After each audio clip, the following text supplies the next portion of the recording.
Welcome to the Gray Zone. Welcome to I the hope Gray you're Zone. all digging the intro music. I was It makes me dance. It puts me in a happy mood. And it was made by somebody who I really care about, who gifted me that song a while That's back. awesome. And I said, hey, can I use that for my intro? And they said, actually, I would love if you did. So it's royalty-free music, and it's really fun to use music that's been created. It's good to have creative friends. Sure is, huh?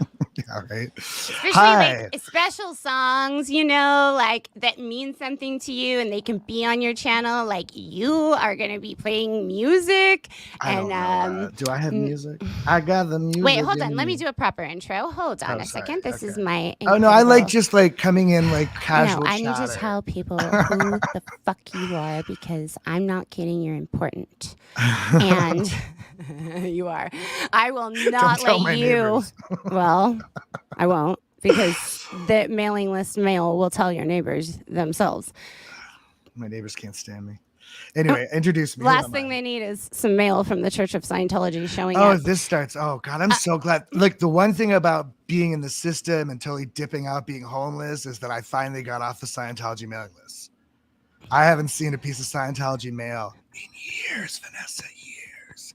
It's amazing. Hey, I finally... It's such a relief. Hey, I finally, after how many years of our lives of playing it cool, and like, you know, they keep pushing. It's like talking to a wall. They keep pushing and they keep pushing for whatever it is Ron they want. said keep pushing, because he said don't ever stop. They'll get one piece of mail returned, and it's a reason to call you to come to the event. And it happens all the time, and you just know the phone numbers, and you start knowing all of the phone numbers. So at a certain point, I could not do it anymore, and I told my mom, can you make them stop? I'm going to stop being nice, I swear. And I stopped being nice, and I just started being real. Right. Like the real world. Hey, speaking of the 90s, right? They stopped. See what happens when people stop being lists, nice. and they put me on new ones. They put you on some other list. They still mail you stuff, though. You still get stuff? No. Oh, you get okay. Hey, well, good that's for you. how you do it. You gotta get a goldenrod. Well, you gotta have put on a. I didn't get a goldenrod. I don't know if I'm actually. I never. I've had so many told I golden was. rods. Huh? So I have a question. Huh? Here, what are we looking at? I'm looking at this. So is there no one listening? Is that there's no one in the chat? Is that what that is? I just want to know how this works. Oh, so here's the deal. It's thank you. This is my lovely friend, Danny Mustard. He has his own channel called Homeless Songs. Daniel Mustard's Homeless Songs. Homeless Mustard. Let's pull it up. Homeless Mustard. I can pull it up. And I want everybody to go check it out, because I said it wrong. No, you actually, here's the deal. There's nobody in your chat yet, because we need people to open up both windows and just type in both chats so that we both get the stream hours and people can find your channel, because it's brand new. So we're just introducing you. But you guys, this man has already gone viral because he's an incredible person, and DGAF is the name of the game with my friend here. And we're from... Huh? What, DGAF? Is that what you said? Yeah. What's that? Don't give a fuck. We're past a certain amount. I can start swearing. I'm sorry. Oh my God. You are over acronyming on me. Oh yeah. Okay. Yo. Sorry. FUBAR. My bad. No, it's good. We can swear all we want. Light your cigarette. No, wait. You goddamn millennials. Oh wait. Are we not allowed to swear? I'm going to bring your channel up and let everybody know. I just want to know how it works, because... Okay, well, you were viral before. That was like But I'm not. You weren't trying to be fucking viral, is my point. You sat down and played a one... That's... It was an accident. As the story goes, the part of the story that I think is most interesting is it wasn't... I found myself in a bizarre situation through a series of unlikely events. I mean, on Opie and Anthony, of all things. And I had used to play a bunch of songs. There was a whole set of songs I used to sing every day for years. And I couldn't think of any of them. I couldn't remember any of them. All I could think of was that the chord change in Creep. A song I never performed. Honestly, a song it was that was not from the creator, whoever. Right, yeah. It felt because that came through your soul like a message to all of us. And it still does for me. Thank you. At the very beginning, it's a piece of art that will never If I die today, at least I have that. That's my great contribution to the universe. Thank you though for it. I didn't clear the planet, but I sang a good song. My brother could send me some, I don't know, like not being alone from wherever you were, and you didn't want anybody to know where you were, and I had been told that you were homeless and like living that DB life, literally. Like Rub you it blew. on my skin. Like you were proud I blew. of it, I was you were chased proud away. You were proud of it, and I knew it. It wasn't like I didn't think it. I wasn't was ashamed. Like, he's There's doing a difference it. between being proud and being not ashamed. I wasn't going to be ashamed anymore of my damage and my dysfunction, and especially now as I understand where so much of it comes from. Yeah. But that institution, of course, really made me feel hey, like, and that notion of being a DB, a degraded being, that's one of those things that really my love, you don't know how to mod yet for yourself, and we need mods. And since we're doing this, we got to just take care of business, right? So do you see anything in your chat right now? Because there's one that I'm trying to delete and I can't because it's on yours. And it's somebody saying something nasty. But you could see it somebody and delete it. No, I don't know who they are. They're just being jerks. That's just how the internet just wants to be weird and get people riled Well, no, up. I mean, I've had some experience with it. Oh, here, I see a thing now. Oh, yeah. Do you go in the comments? But wait, but now I hear you and them at the same time. No. Can you go while we're on the screen in StreamYard? I'm looking at yours now. In StreamYard. Don't go on YouTube, just in StreamYard. Oh, I don't know what to do. I'll show you. Hold on. Just where we are right now on StreamYard. If you go to the I'm already getting hate mail? No. Go where? It's not you. It's me. I promise. Go where? Me. If you go to the right onto comments, do you see that where we are? On stream. Okay, wait. Below end stream, do you see comments? I'm going to teach a little lesson for anybody right now who wants to learn modding. You go to comments. Buffering all day. Okay, so if you see one from... You can open another window. Don't read them out. Don't read them out, please. Okay. Sorry. Okay. It's okay. I don't want... You are being such a therapist right now. I'm trying to just diffuse the situation so nobody gets upset who cares about me, and this is what we have to do. We have to have mods who help us, and I'm teaching you how to do it yourself for right now. So can you see how to delete things? Put user in timeout, ban user, delete their comments. You know what? It's gone. I don't see you. Okay, good. Good. So we had a little bit of help, and I just wanted you to know that that's how you do it. If you ever need to, we can totally handle it ourselves, but we like to have the conversations and we like to get lost, right?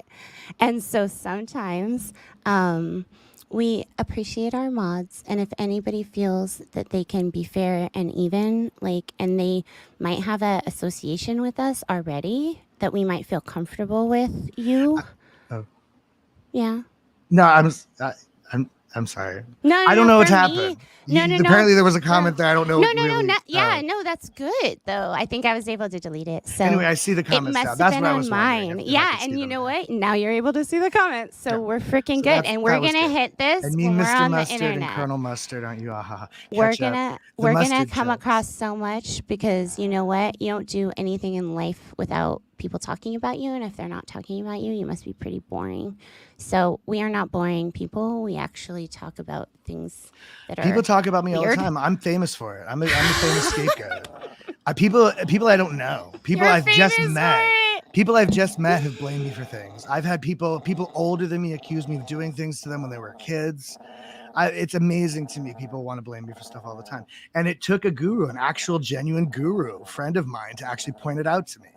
He was with us and he was like, why does everybody blame you for everything? And I was like, what do you mean? No, they don't. And I defended for a long time. And he's like, nope, they totally blame you for everything.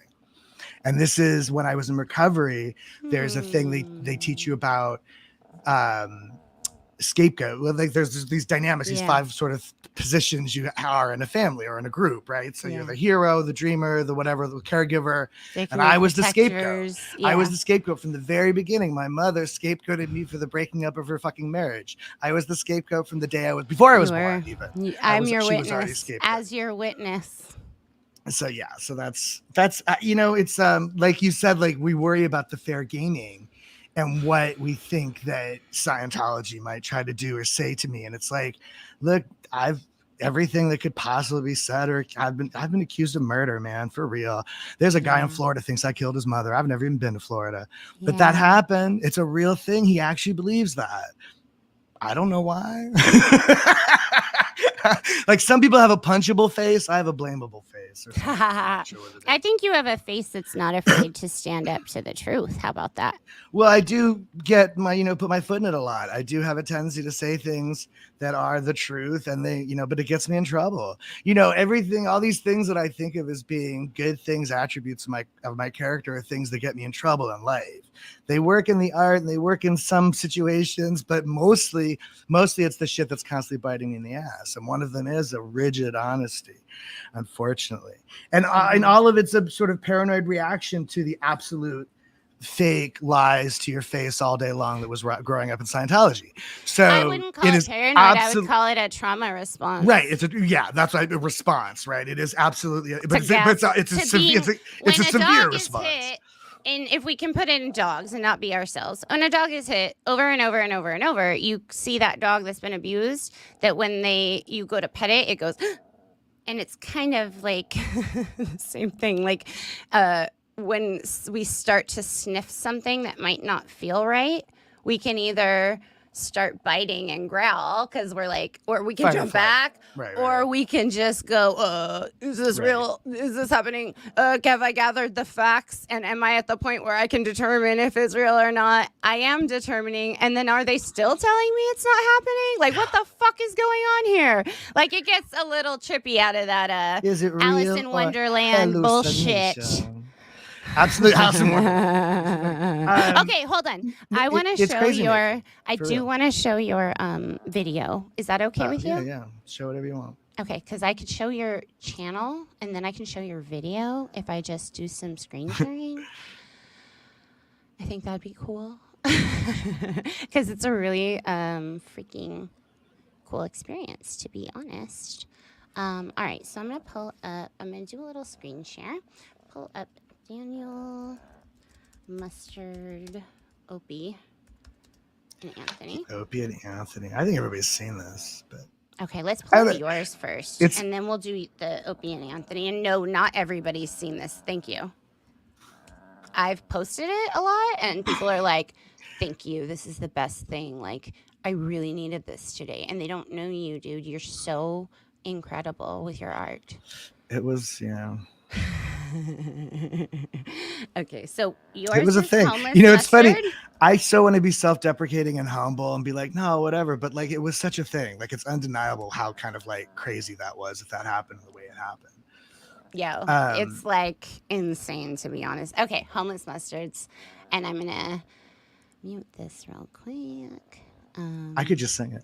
Well, that's going to happen too, but I'm showing them your page actually, so we can get people to go subscribe and they know when you're playing your songs because it's incredible. And I want them to hit subscribe, do all the things we have to do on YouTube so that we can get the art out there because the art is what's going to keep everybody on this journey going. Go for it.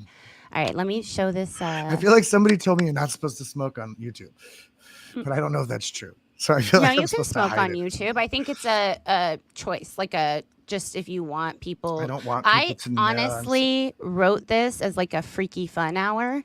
So I'll be having my e-cig too. I'll be having my coffee. We're just going to talk for real and have fun. Yeah, because that's wait, let me say something real quick about the cigarette smoking. Because Fran Lebowitz is a writer, a New York City character person that people know, kind of.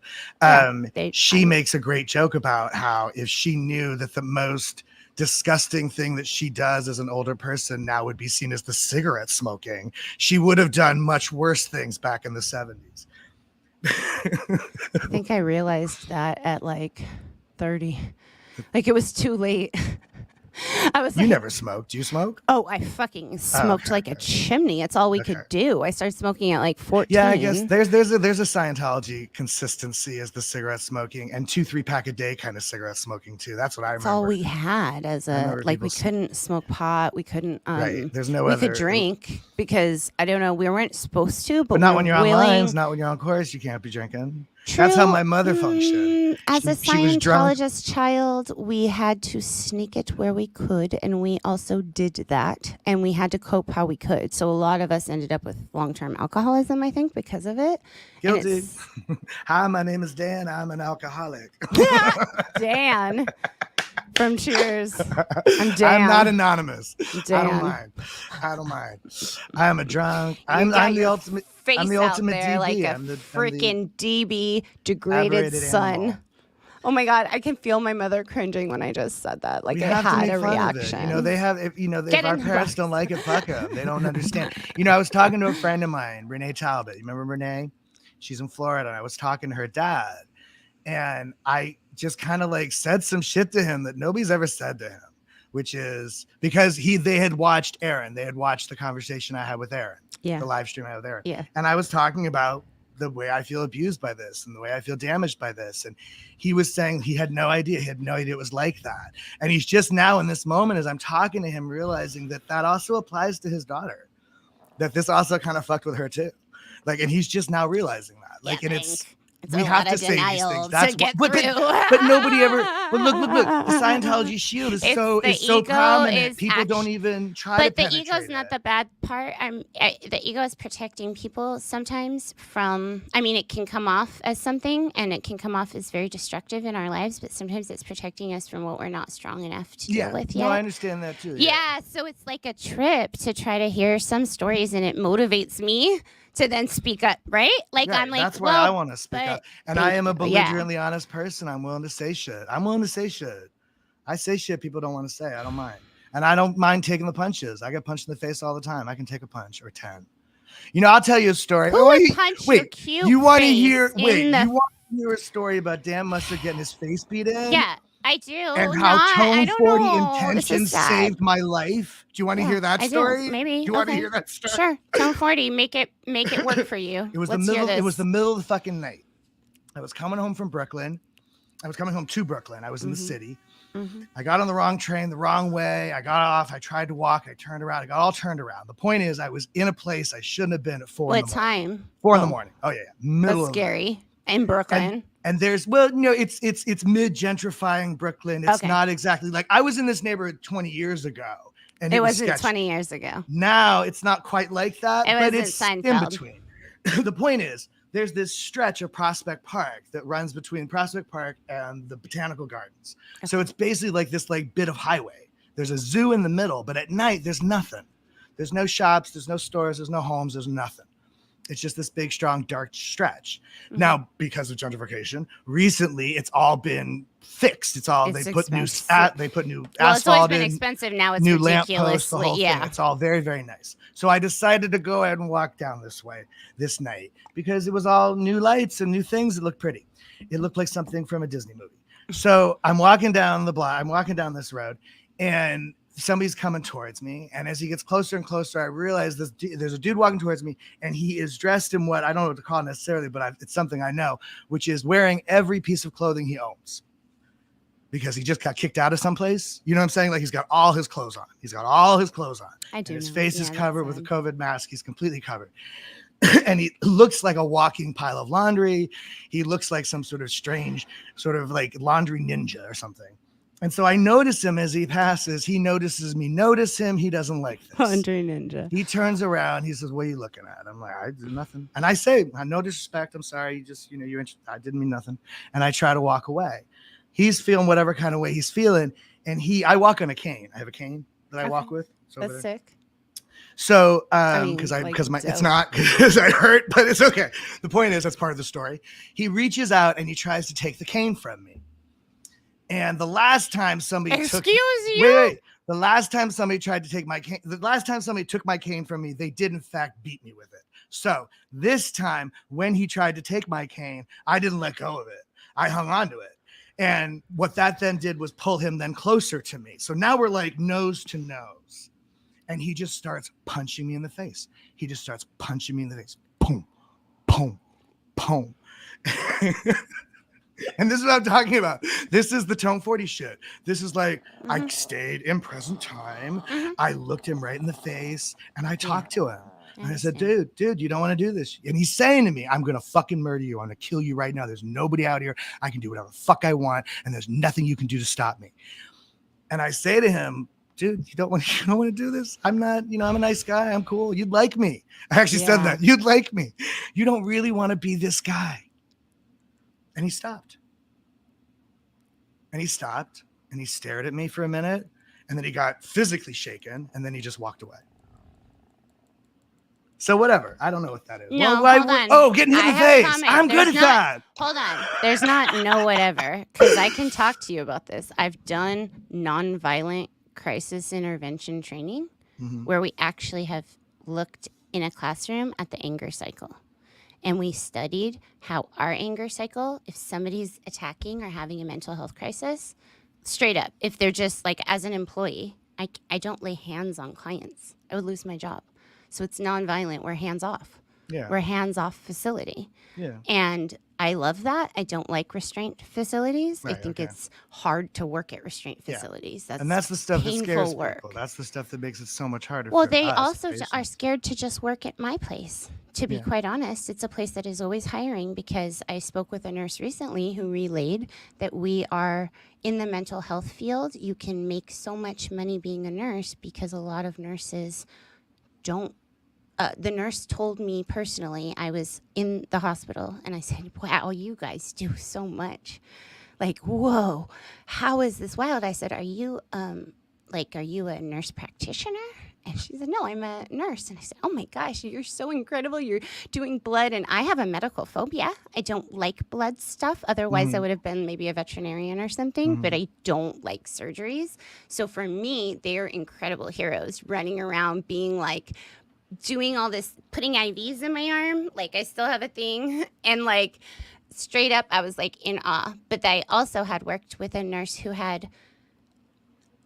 this was her first job, and I was wondering kind of why it was that we were always getting nurses fresh from school and stuff. And I asked this nurse who had been helping me so nicely, and she said, because I don't have the heart to do that. I can do this stuff. I can't do that. And I said, what? That's like, to me, it's just showing up and hanging out with really cool people and just being there for people. But I do understand, like, you lose people. Like, I've lost a lot of people working in that field just to drugs, because it's like a disease. Addiction can be a disease. It is a disease when you look at it as reality. It's a disease in the way that it is accumulative, that it gets worse and worse as you go on with it. Also can be genetic in individuals that have it expressed through trauma through the years. Sometimes our systems and our genetics will try anything they can from the past to help us out of the situation when we're in fight or flight. And when we are just doing that all the time, we're expressing genetics that maybe our ancestors needed, but we didn't. Right. Yeah. But the trauma, let's try this. And then now, oh, wait, there's a mental health disorder. Or because of the drug use, then now there's drug use, addiction, mental health disorders, and sometimes they all just go hand in hand. So I'm not a drug addict. I'm not in recovery for drugs, but I'm a mental health recovery person, because my mental health will always need to be in recovery because of the way we were shaped. We're going to constantly have to be working on all of the things. Me. Why? Well, because it's true. Like, that's something that's come up in some of the stuff I've been looking at lately, is that people who are in the business of deprogramming cult members say that Scientology is the hardest one. That the Moonies, it takes a few months, and the Scientology sometimes never goes away. Okay. So, like, that scares me. It's like, I feel like I worry about some sort of Manchurian Candidate factor about me. Like, I don't know who I am sometimes. And especially when I'm drinking. But I haven't, which luckily I don't. And luckily I don't anymore. But that's interesting, though. Like, so when we drink, our inhibitions are lowered? That's the idea. Well, like, look, there's layers to drinking. There's layers to drinking, Vanessa. The beginning is the lowering of inhibitions. That's the part everybody enjoys. Then there's about 6 other layers past that most people don't know about. No. That's why I'm interested in your experience. So, because for me, once I have started to feel like I might say something I don't mean, like, for whatever reason, it's like I have a thought that wasn't really fully processed, that when I drink too much, it comes out, and it's rude or disrespectful, and then I regret things and I want to go hide under a rock. So for me, I know that when I get to a point where like I'm a little loosey-goosey, I'll just stop. Like, well, that's why and drunks that's the find each difference other. That's between why an drunks addict, like to though, drink with right? each right. That's Yeah. why drunks like to drink with each other. Is That's- because we can be that. And And part of it, I think, part of it is because like there are all these sort of social norms and filters and ways that we're supposed to relate with each other. For some people, it's easier than others, and some people it's harder. Yeah. I think there is a certain appeal to that sort of mentality. But how dangerous, though, because we're all coaching dangerous. each other. Either it's on the mental health side, it's on the drug addiction side. So sometimes people just seek romantic relationships when they're in recovery, especially in residential treatment facilities. And we always try to remind them, like, we're not going to tell you. No, you can. You have every right. That's actually a patient right to have sex, but I'm just no, but the line I love is does somebody know the rights of a patient facility? Well, I've been in a those couple. who know them know how to skirt them from the staff also. But we actually don't we don't have a judgment on it. What we do because of human rights, like, period. We are very much more enforcing of patient rights than I would have ever imagined. The way that Scientology, I swear, these people have the most right. No, rights. that's an interesting thing. That's an interesting thing. I did enforcing, respecting, showing compassion, right?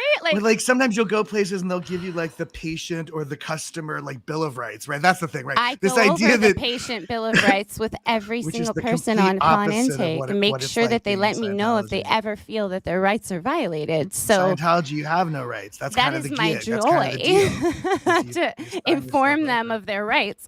But the problem with when we have people who like just like each other, right? I'm not gonna say anything, but what I do happen to notice is sometimes people, instead of focusing on maybe I should do my DMV paperwork today, or maybe I should get my birth certificate while I have this time. I have only a certain amount of time. Sometimes they do want to focus on like the hot chick across the way, and just it can be that addiction to like the feelings of just the chase or the pain that comes with those unhealthy relationships or whatever it is. Well, there's something about the containment too. Whenever you're in a small group of people, whether it be on a ward or in a facility. Oh my God, you're so right. Whenever it's a small group like of people. Like the real world. You kind of almost replace the people in your life with like facsimiles of them in the environment. 100%. You suddenly have a best friend, a boyfriend, a girlfriend, an auntie.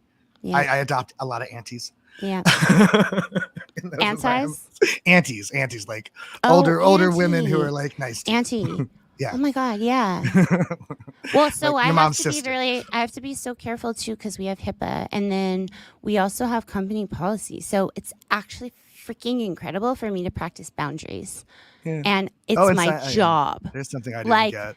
There's really something to that. Like, this is how you must behave. And it's a whole new thing that's uncomfortable. For you, you have really strict regulations about what you can or can't say or do. Yeah. We really don't, like, we have so much structure for the safety of ourselves and for the benefit of the client's mental health. It's not about us. It's about the client. It's really not personal. We are only sharing what we need to share about ourselves so that they feel comfortable with us, but really asking questions that are going to support, empower, and get them on to where they're going to go successfully. So when each person on the staff has that in mind, you're not worried about, oh, did I overshare? Because you actually have like very clear cut of what you can share and what you can't. And it's really beautiful. I think about that with my therapist, like, because I feel like some therapists I've been with have overshared. Yeah. We have a special wave. I've had, not me particularly, I've had people from cult recovery support groups tell me like, yo, I made my therapist fucking bawl her eyes out. And like, as a clinician type person in training, you really like, you take a lot of classes that like, you're really not, it's not about you. Like, just don't make that moment when you're doing, they only have 50 minutes in front of you, and like you have 10 minutes for charting and then getting yourself ready for the next client. You have to spend that time writing up what happened. So the time is not about, oh, I remember when that happened to me. They can share enough to where you feel comfortable and it's relatable, but it's really not about the therapist. And if it's about the therapist, you're really in the wrong field. Like, get out now. You have to be able to, like, this is not about you. This is not about the session I had 50 minutes ago or the 8 other people I saw today. I have to take a break, have my boundaries. I know I can't let this slip because we have such strong codes for what we have to abide by, or we get license violations. This is not like a joke. That's why people go to school, you know? Well, yeah. So there's boards and all of that. If people have problems, report it. Say what? If people have problems, report it. This is not Scientology, right? Like, we always just, if someone doesn't treat us good, we're not like trying to see the best. No, this is legal medical stuff that matters. It's just, that makes my heart hurt a little bit, just what you said, because that's the problem. Like you said, when you have a problem, you report it, because that's how it works in the real world. In Scientology, if you have a problem, first you blame yourself. First, you try to figure out what you did to create that problem, how you have to come up with a solution before you can trouble anybody else with that problem, and then even if you do complain, then they're going to tell, right. And then, right. I'm so sorry. I turbulated you, Mom, but I got molested last night. Did you want to know about that? I'm sorry. That's too much. No, it's actually a good example. Sorry. Well, it's what happened. When that happened to me, I did not tell my mother, because my understanding was that was in theta and that was in turbulent.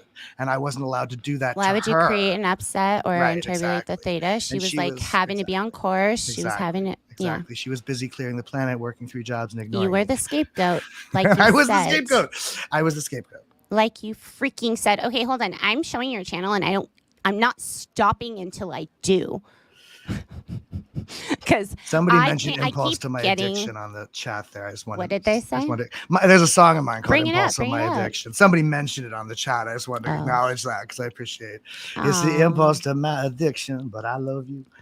Okay, so something is simple. Or no? Hold on. Yeah, there we go. Here's his channel. Hummus Mustard is a live stream. This is Danny's channel. Sorry, what are you going by now? I've heard Daniel is what people call me. Danny is California. The only people who call me Danny are people I knew from California. I may never be able to break that. I like childhood kind of names that we only knew. Sometimes I have a couple of friends who don't go by those names anymore, and then when I get mad at them or I'm trying to make a point, I will actually call them their old name, and it's not on purpose. It just comes out. Like, you gotta watch that. I do. When I was Danny growing up, and then when I joined the BHP, the woman there, she called me Dan, and so everybody called me Dan, and so I was Dan. What's the BHP? The Beverly Hills Playhouse was acting school. That the Scientology owned and operated acting school that I went to for years. Yeah, I remember. We got to talk about that sometime. I said, because it's like a whole other topic we got to dive into someday about the acting school, because that's a lot, and I don't know if that's a Sunday morning topic, but I am going to play your video of Creep. Hey, how about that? Or at least part of it. What part? Is that okay? Is that going to embarrass you? No, embarrass me. Look, I have no time for embarrassment. I left embarrassment in Washington Square Park. Hey, I have a feeling my buddy here is embarrassed. Oh, wait. 39 million views. Yeah, interesting, that's been seen a lot. But that's not mine. That's Opie. Yeah, that's Opie. It is Opie and another person. And didn't you say Opie and Anthony? Sorry, because I'm not from the East Coast, so it's not like Kevin and Bean to me. But I know Kevin and Bean, exactly. They're Kevin and Bean, exactly. Yes. Yes. But didn't you say you haven't even seen like a penny? They gave me like $50, I think. They gave me some cash. So this is a video that's been seen 39 million times, folks. My friend here, I live in a utility closet. Well, we just not to say anybody owes me anything, but there is something wrong. Well, you did get help, right? From well, I don't know. They brought me back on the show a couple of times to promote, because I did put out a couple of CDs, and so I came back on their show to promote that. Good. So they did that. Didn't they try to give you the record I fucked up a lot of stuff too. No, tell me. I just want to hear it. So because I missed the story. There's all sorts of. I mean, it's a long story. I really should. I know you chose to essentially just kind of not do it, but they No, were I didn't choose that. I just didn't okay. know what I was supposed to do. It's, they said, "Oh, we'll offer this thing," and I said, "Okay, great." And then Opie came downtown, and he did a thing with us where he recorded me, and then they interviewed him for some. I don't know. There's documentary footage out there somewhere. Yeah. And then I went up there one night, and I went into their just recording booth with one of the producers. Mm-hmm. But I was really shit-faced that night. And it was again one of these weird things where we'd stopped at the McDonald's on the way there, and we shouldn't have done that. But weirdly, there was people there who were like, "Hey," and I don't know, stupid. I'm an alcoholic, not really and I was a homeless alcoholic at the time. Maybe also, like, I don't know. No, whatever. The point is, you don't know how to. You don't. If you haven't. I had not gotten to recovery yet. I didn't know any better. Yeah. So hey, I was raised in a cult. What do I know? Anyway, so hey. I'm responsible for everything, but nothing all at the same time. Wait, hold on. Aaron popped into my chat earlier, and we were like trying to figure out what to call him, and people were like, "Should we call him this? Should we call him that?" And then my co-host Alicia's all, "Should we call him Daddy?" And I was like, I don't think that's like what he wants to be. I think, and then he was all laughing. He's all SPTV Daddy, and then I think settled on SPTV Godfather, which I thought was perfect. I was like, that's the good one. Like, there's a lot of OGs on YouTube that we definitely know are OGs. We got to have like some of our own shit. So this man is our SPTV Godfather, and he seemed to be cool with that. Aaron. But go on. And I think he should keep wearing that sailor cap. He's got that L. Ron Hubbard sailor cap that he pops on every once in a while. What? Yeah, I think it's hilarious. He's wearing it. Oh my God. I think he said that Tommy from the Lifeboat sent it to him. And I was like, honestly, you guys, with the naval cosplay, it's like. Cosplay. That's a good phrase. That's a new one, cosplay. It's a good. You can look at, that's what Scientology is. It's totally. It's cosplay. A straight up naval cosplay for our entire lives, based on a possible BDSM fantasy of some sort, or I don't know what the situation is, but they all dress up like sailors. I'm not saying that, but I'm just saying that we could take back sailor hats, Danny, as long as you're on board with it. Oh, I can't wear. I got my hat. I'm good. No, but are we taking it back as a concept? I know what you mean. Because that's why I think Aaron should do it. That's I have an anchor on my thumb. Like, there's things that I worked for Sailor Jerry, the liquor company, for like many, many years, helping launch it in the Los Angeles and Southern California region. Mm-hmm. And we were all sailored all the fucking time, like in Long Beach on the pier where the Sailor Jerry, Norman Collins, the American tattoo artist, was giving all the original Navy flash to the sick ass tattoo. Like, he mentored Ed Hardy. So we were incredibly involved in the culture of sailor. And I love it. But on SPTV, I was purposely avoiding it as to not trigger folks. But you know what? I think we could own it. Why don't we just own our own cosplay? How is that not stolen valor, too? Yes. Do people do actual military people complain about the Sea Org uniforms? I would think so. Because I think that's a thing you're not supposed to do. Wear uniforms when you're not really part of a thing. Ask anybody who is in the chat. Let us know. Is it not okay with you that they actually dress like... That they dress up like sailors. They dress up like Navy people. I think it is not okay with people in general. But for us, it was required for our friends. So it's not as not okay with you guys as it is with... Like, I just don't know. That's why I'm asking. And you'd see them around Hollywood marching around pair by pair. But back to your story about the McDonald's, because I'm going to play this. And I did want to hear, you said, I don't know, I grew up in a cult, and we went off on the whole freaking sailor story. So tell me what happened before you sat down, would you? Wait, I forget, where was I in the story? You were saying that basically you were drunk and you kind of just weren't thinking. There were things that happened that I fucked up because I was drinking too much. There was a thing where I went up there and they had a bunch of like these sort of like, there's this woman who's the naked cowgirl, and these are her words, jugs. She has jugs. She's very proud of her jugs. Mm-hmm. I can't remember her name, but she sings Dolly Parton covers, and she's kind of a weird person and kind of a weird, kind of funky performer. And there was like 3 other people who were all part of like the little characters that Opie and Anthony, so I became part of that little group there for a second, and we did a version of We Are the World that I didn't know was intended to mock Wyclef Jean, because Wyclef Jean had done a version of it for Haiti Storm. Yeah. I didn't know that. Wyclef Jean, had no idea. November, the whole deal. I've been listening to so much Lauryn Hill lately. Fugees, yeah, I knew. I love the Fugees, but I didn't know that. So they were doing this to kind of make fun of Wyclef Jean. If I'd known that, I don't know, maybe I wouldn't have done it. But I love that song, so I didn't care. We are the world. I love that song. I sang that song. I could do all the voices when I was. That was 10. a really freaking cool song.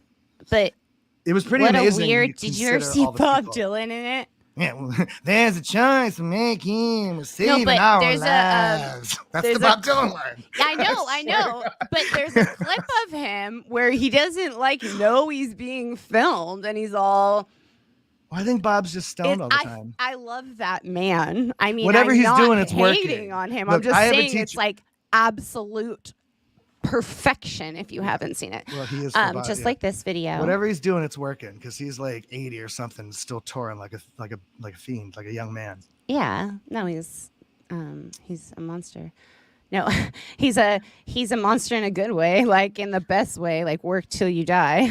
Yeah, I have make art till you die, buddy. Lay lady lay. Lay lady lay. I need until I see it in person. Thank you. All right, let's do this. You're gonna see this. You all are gonna see this now. Oh, this again. Oh, this again. Yeah, this again. Can we hear it? So somebody. Oh yeah. Great anthem of my youth. Ooh. Oh wait, hold on. I have to show it. There we go.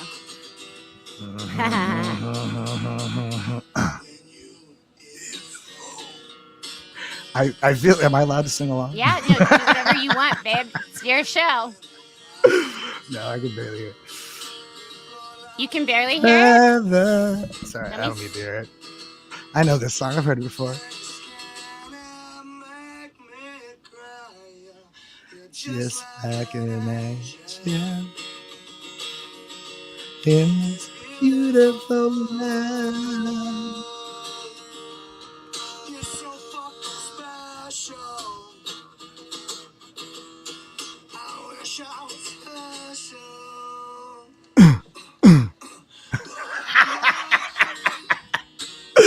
I haven't sat here and watched this in a really long time. It's funny. I feel like I'm on one of those Gogglebox shows where you watch people's reactions to. It's your own video. Right? Wait, best part. It's okay,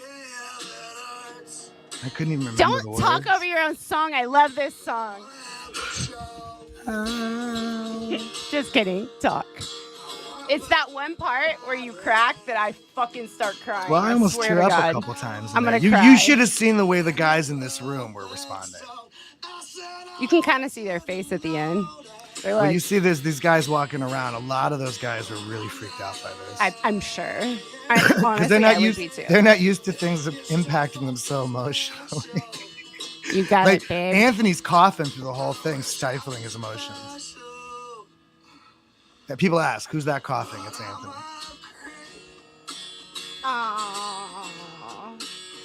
And it's such a true statement. You guys, I am a creep. I'm a weirdo. I'm a DB creep and a weirdo.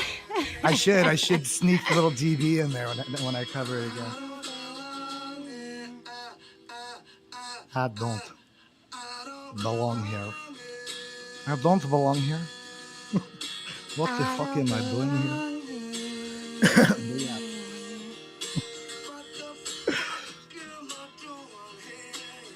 I don't know.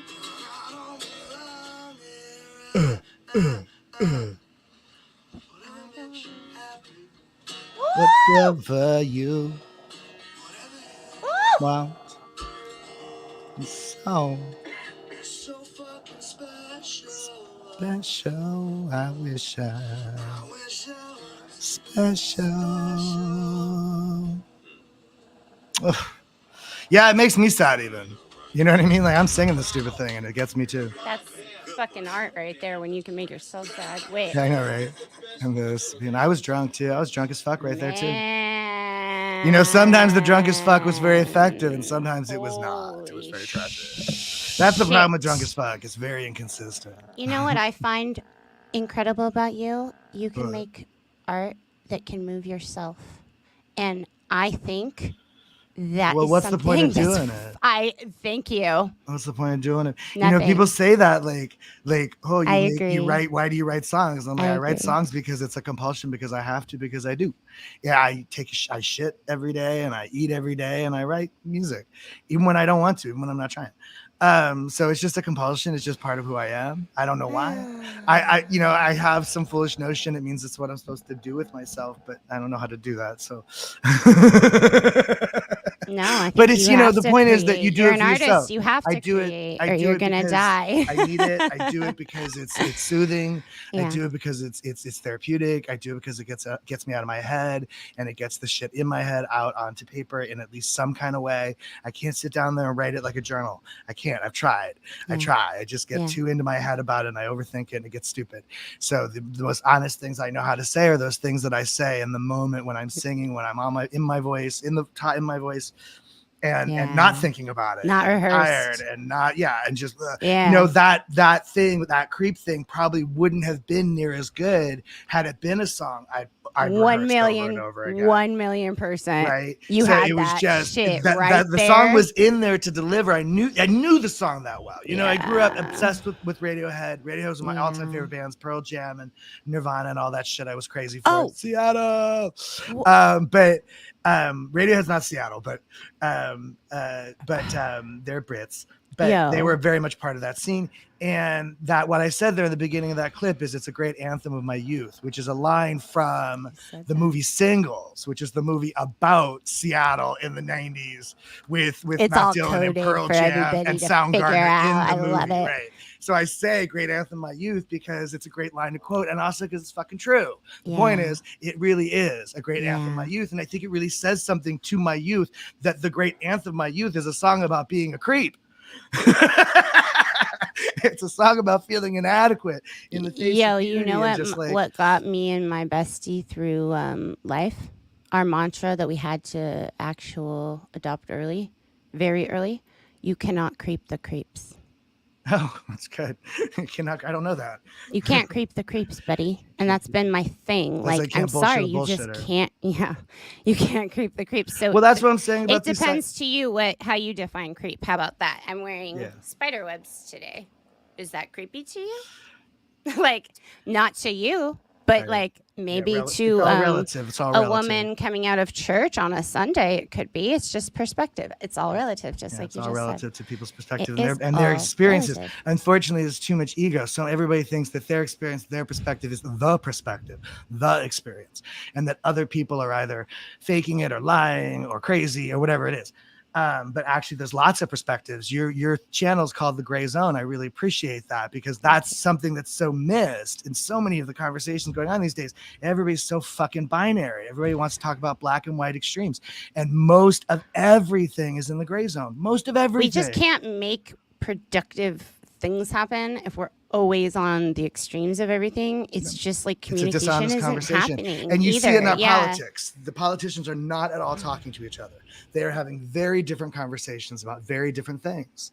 And they use a lot of the same language, but they're not actually talking to each other at all. And I don't know if that's on purpose or if they're just idiots the way they look, but they certainly look stupid. Okay, I did not. Are we not supposed to talk about politics? It's okay. You get a pass today. This one, though, do you remember that line? Because I sure do. Wait, say what? This line right here, when my husband leans over, it's usually that's from movies. It's usually about a girl, right? Yeah. Because it's Keira Knightley, not Keira Knightley. God damn it, what's her name? Oh, damn it. Kevin Bacon's wife. Damn it. Oh. Sorry, I don't remember her name. But Kevin Bacon's wife, Keira. Not Keira Knightley, though. I know who you're talking about, the blonde lady. She looks. Keira. This is how much we don't. She's a Quaker. She's a Quaker. I know that about her, but I can't remember her fucking name. When you grow up in the celebrity center, you don't give a shit about celebrity anymore. And I'm sorry to say, well, growing up in LA too, it's more of a choice that we're trying to not be celebrity than do it because it's like you could say some shit. Thank you, Goosebump. Thank you. Kira Sedgwick, and I can't remember the guy's name either. That's fuck. I used to know this shit so well too. We'll pull it up, the scene, but it was at the end of Yes. Kira Sedgwick is descended from some famous Quakers, in fact. Yeah, they did that cool DNA ancestry. I'm also descended from Quakers, so that's why I give a shit. I also have Quakers in my band. Well, when people do things like that, I learned this early because it was in a punk rock song, or it was pop punk, because it was like in my era, so it was pop punk, but it was like early 2000s. It was in a song from a band called the Ataris, and it was in a song called Your Boyfriend Sucks. And at the end, they just had this movie scene, and I learned a lot about how to treat dudes, like what guys look for. Like, are you watching out for them? Do you reach over and unlock the door? Are you looking out for yourself? And it was something I learned at 14 from an Atari song that maybe I wouldn't have seen that movie. Oh, Goosebumps a Quaker. I'm sorry. I'm distracted by the comment. I love that. I love the Quaker stuff. I'm so into it. I don't have a lot of cultural pride. The Quaker thing. We don't. I honestly respect every single religion that doesn't harm human beings. Well, the Quakers is more than just a religion. See, they're just Christians, really, but they practice it from a completely different angle. Okay. The Christian establishment is very much about the rules and the dogma. Quakers about the feels. That's why they're called Quakers. A Quaker meeting, you are not obligated to speak. Nobody has to talk. Sometimes people don't. You only speak when you're moved to. When you're moved to speak. Like fields of where they're out there making farm they sit stuff in a plate in the room. No, they're not. No, you're conflating with Amish. Yeah, Quakers, no. I know. There is an old fashioned Amish is Amish. I know Amish, but I was thinking maybe Quakers are like farmers too. Well, as part of their culture? I couldn't necessarily tell you exactly. I'm sure they'll tell us. I mean, look, because Vanessa, 2 generations ago, literally half of all Americans lived on a farm. True. So farming is agriculture is very much part of our cultural collective. True. It's not something unique to a specific group. That's true. Farming is American. Very non-threatening angle, somebody says there, and that's very true. It's very I didn't even know as it comes. There's directors who say action, and then there's directors who say when you're ready. And Quaker is the Christianity that says when you're ready. Oh, interesting. Whereas Catholics are the do it now or die, and the opposite ends of that extreme, I think. So you don't think that the other ones are like that? What do you mean? With the Christianity, I mean, most of the Christians. There's obviously sects everywhere. I know people who were raised in Bizarro. Lady has a house, and she took Christianity and then made it into her own thing. I know a lot of people who have kind of offshoots that are just interesting, and they might not. Their children have complained to me about it, right? But then I'm also talking exactly. I mean, more like general prophesize. Yeah, general stuff with process. How you say it? Because we didn't learn about it. The pushing. Okay, the regging. Scientology term is regging. We reg. What do you call it? Processize? I literally can't even pronounce it because we didn't have this in our tech dictionary. My mother was a speech and hearing therapist. Sue? Yeah, that's what her degree was in. Yeah. Do you know that she never pointed out that I have a tongue tie? Really? Yeah, of all the times I was at her house, I still to this day have a tongue tie, and it's actually something I should probably get taken care of, but it's going to change my entire life, and she would have known that, probably. Well, I was born at home. No, I mean that, I don't know what you mean by a tongue tie.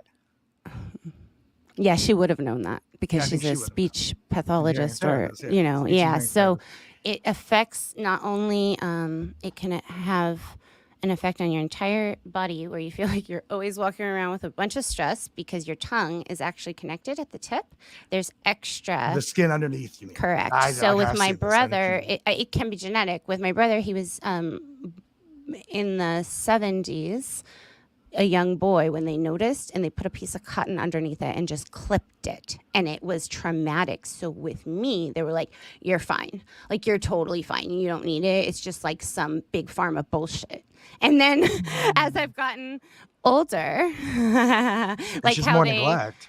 I mean, it is what it is. Nobody, like I have fucking scoliosis. Not for sure. nothing. Yeah. I have scoliosis. I know. Okay, and it's a thing that you get taken care of in your adolescence. I know there's a lot of famous people who have stories about the summer they were in traction after the scoliosis surgery. That's when they discovered the thing that they went on to do with their lives. And ironically, the one place we got sent was the chiropractor. Right. So a lot of Scientologists did get. I went to Dr. Garvin. I went to fucking go get some tinctures. Fucking all the yeah. No, I swear to you though, Dr. Garvin kept my grandmother alive, who was going through cancer treatment on chemo for quite a long time that she shouldn't have. And so that was one of those things where it was that witch doctor along with the chemo.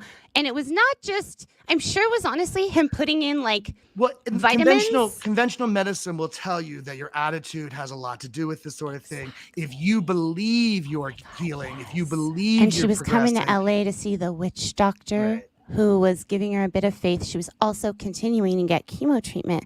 So she eventually succumbed, but they told her she was going to pass away. And then she lived like 8 more years. And so we always, as a family, were saying it was that Scientology doctor with the muscle testing motherfucker. Whenever somebody outlives what the doctor says, the Scientologists are all on about. We just willed ourselves to It's that. And my grandma though, she was so freaking smart, and so she didn't really think like that. Like she was the one who would say, like, Vanessa, this is. And she would just do it on the low, like the secret, but like that's how grandmas are supposed to be. They did it. Like she was passing good. The money under the table. I swear she cared about me, so she did it. And she told me, don't fucking listen to this shit, but like under the low, right? Because it was, I loved her so much. That's one of the things that I really feel like sucks that there was nobody outside the Scientology circles, and even you need that person. My uncle that Bill was a scumbag, so he wasn't looking out. No, he wasn't a scumbag. He was just an angry man. He was a very aggravated man. Yeah, and he did not like me, so he wasn't looking out for me. Nobody was looking out for me. Well, that's fucked. It's like, but then there's this whatever, I don't know what part of me it is that tries to say, but am I obligated? I mean, is anybody obligated to look out for me? Do I really deserve to be looked out for? Why? If there was nobody if nobody looked at me and said, child. But nobody thought that. It doesn't matter. You still are. No, because I was a billion-year-old Thetan in an operating. I was a reincarnated Sea Org member, Vanessa. You remember this? Hey, I tell you this part of the story. Yeah. Tell me. It wasn't just. I can tell you all the ways this is abuse after you. Thank you. I need that. I need you to tell me. Please. It wasn't just that I was, a reincarnated billion-year-old Thetan, but I was literally a reincarnated Sea Org member who had come back to fulfill my obligation as per the contract to return. How did they know? After How death did they know? To come. No, you take responsibility for yourself. They don't know. So it came up for you? No, they told me. Is that what you're saying? Yeah. No, they told me first, and then I believed it. How did they quote unquote Because my mother was talking to me before I was born. According to her, we were having conversations that there was an entity who appeared to not appear, but speak to her, and in her crazy fucking head, and that she believed she was having these conversations with this person, that this person was a reincarnated Sea Org member who were going to be reincarnated, needed a body to be reincarnated into, and wanted to be reincarnated into the body that she was going to make with the husband that didn't want to have any kids with her. So it's her crazy logic train of how to justify she wanted to have this kid. Any counselor who's helpful in the real world would not encourage that. But we have like some cool people out there watching out for our parents who are like, that's it. I would like to indicate that's your item. Your needle is floating. Go ahead and have the child. Yeah, go ahead. Right. Don't worry about all the consequences. Don't worry that this kid deserves better. I mean, honestly. Well, that was part of what we were talking about. You were talking about your thing. I'm talking about my thing with my back and the way that things just went. Neglect. And a lot of that came from this naive notion that we could just audit it all away later on. As soon as we clear the planet, everything will be perfect. It won't matter. We can fix all that in post. It's a very movie making thing. We'll fix it in post. It was Hollywood, baby. And that's the way they were. And and that's the way she was, and I think that's the way your parents were too. What are they doing at SMP anyway? The problem that I have, and you get this because you do know my mom, and I did know yours, and I find out later your mom was a lot more mean in a lot of ways. Crazy. No, that's something I've realized is how good she was at presenting herself as whoever, to different people. Yeah. Even the way that she related to my sisters, like they're 10, 12, 14 years older than me. To them, she's a completely different person because they knew her before Scientology. And then by the time she was going crazy with it, they were gone. And they would just come back every once in a while and see her every once in a while just on holidays. They were unaware that she was drinking all the time because the only time they saw her was on holidays when it was totally socially acceptable. I remember the one that everybody starts with a K. I remember her. Is she okay? Is she around her? She's still down south. We'll put it that way. She's down south. She's in Florida. She's still in Florida? Yeah.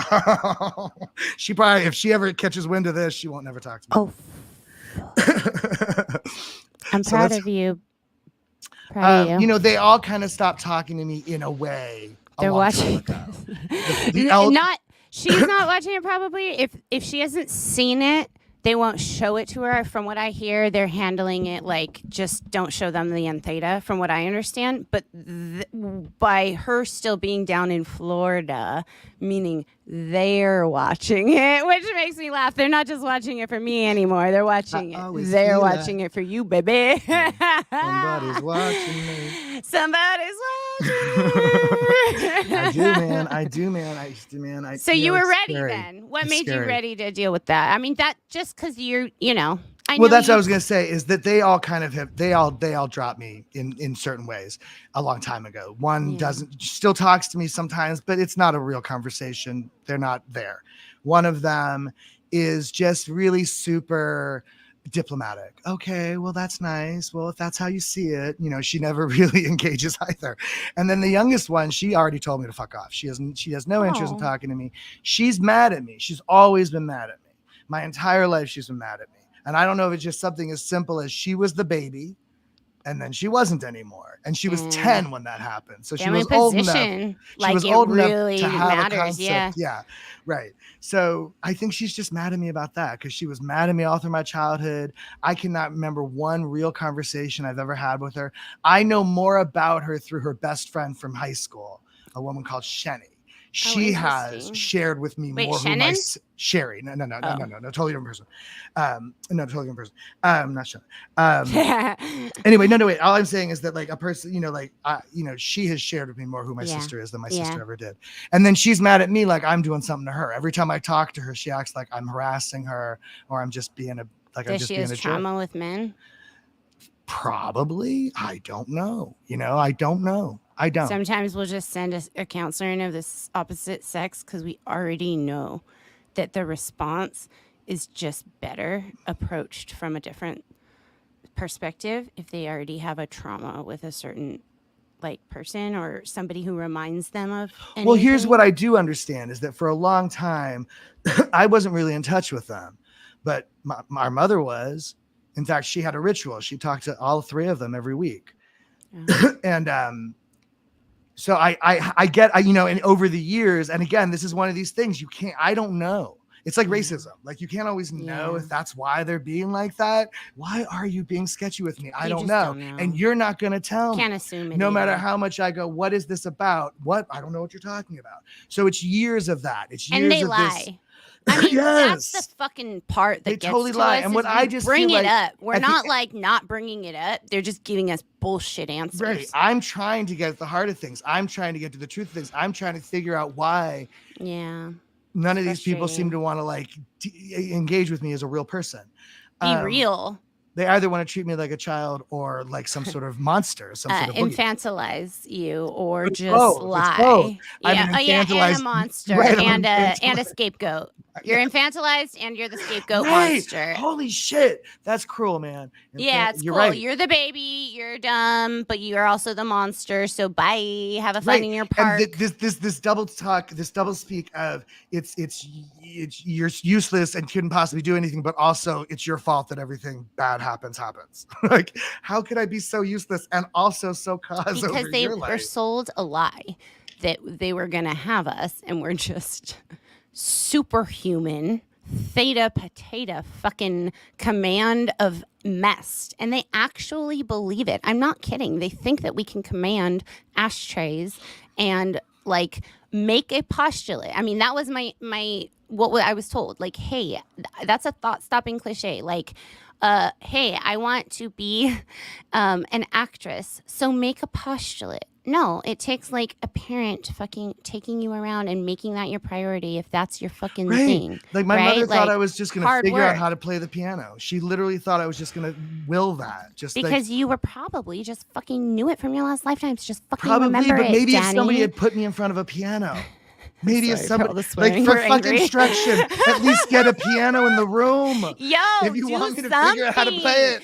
Yo, give us a resource. Stop talking. No, like, but that was the mythology. Was you didn't have to do it. You didn't have to do anything. That's lazy, right? You didn't have to do anything. Well, but it's also it's lazy, but it's like they really believe it. So it's kind of fucked, and that's where I get like, it's not necessarily even ill intention. Like my parents, like. At least one of them. I mean, I think both of them, honestly, are so fucking sold on the idea that if you just decide it, like the whole positive movement, which I do love having a positive perspective and looking at the day as this is going to be a good day. I'm going to bring sunshine. I'm going to start my day good. That's important, like point of view. But then you can't just say, I want $1 million and then go lay in bed all day. Shut up. Like, do something. Like positive vibes only. But then there's like harmful. the John Travolta story. So John Travolta was a young actor, up and coming, had already been working in the industry. He joined Scientology, and as would be in pace with his career, things start blowing up for him. Yeah. But that happens to coincide with the time that he joins Scientology. So he decides that Scientology is what made that happen. But in that sense, it works. Well, where he's giving the credit to something that's already occurring, but he's even if they helped him, I swear to you, even if they helped, because when we were growing up, and especially in your age group, but also mine, you just knew that the actual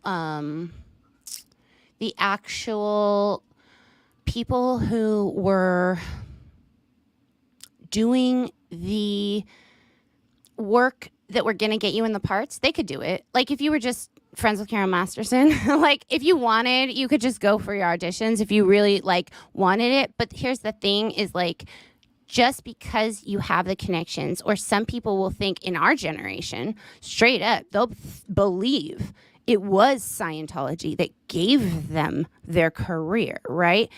That's really sad to me that they would ever think that would. Maybe it wouldn't have happened naturally, and maybe there's a certain like beauty to the fact that they create these diamonds in the rough by paying attention to art in some ways and creating, in some degrees, people who have imaginations that are absolutely ridiculous. I say something about that. I've pushed back on that because I don't think Scientology actually celebrates or encourages artistic integrity or artistic impulses or any of that in any way, shape, or form.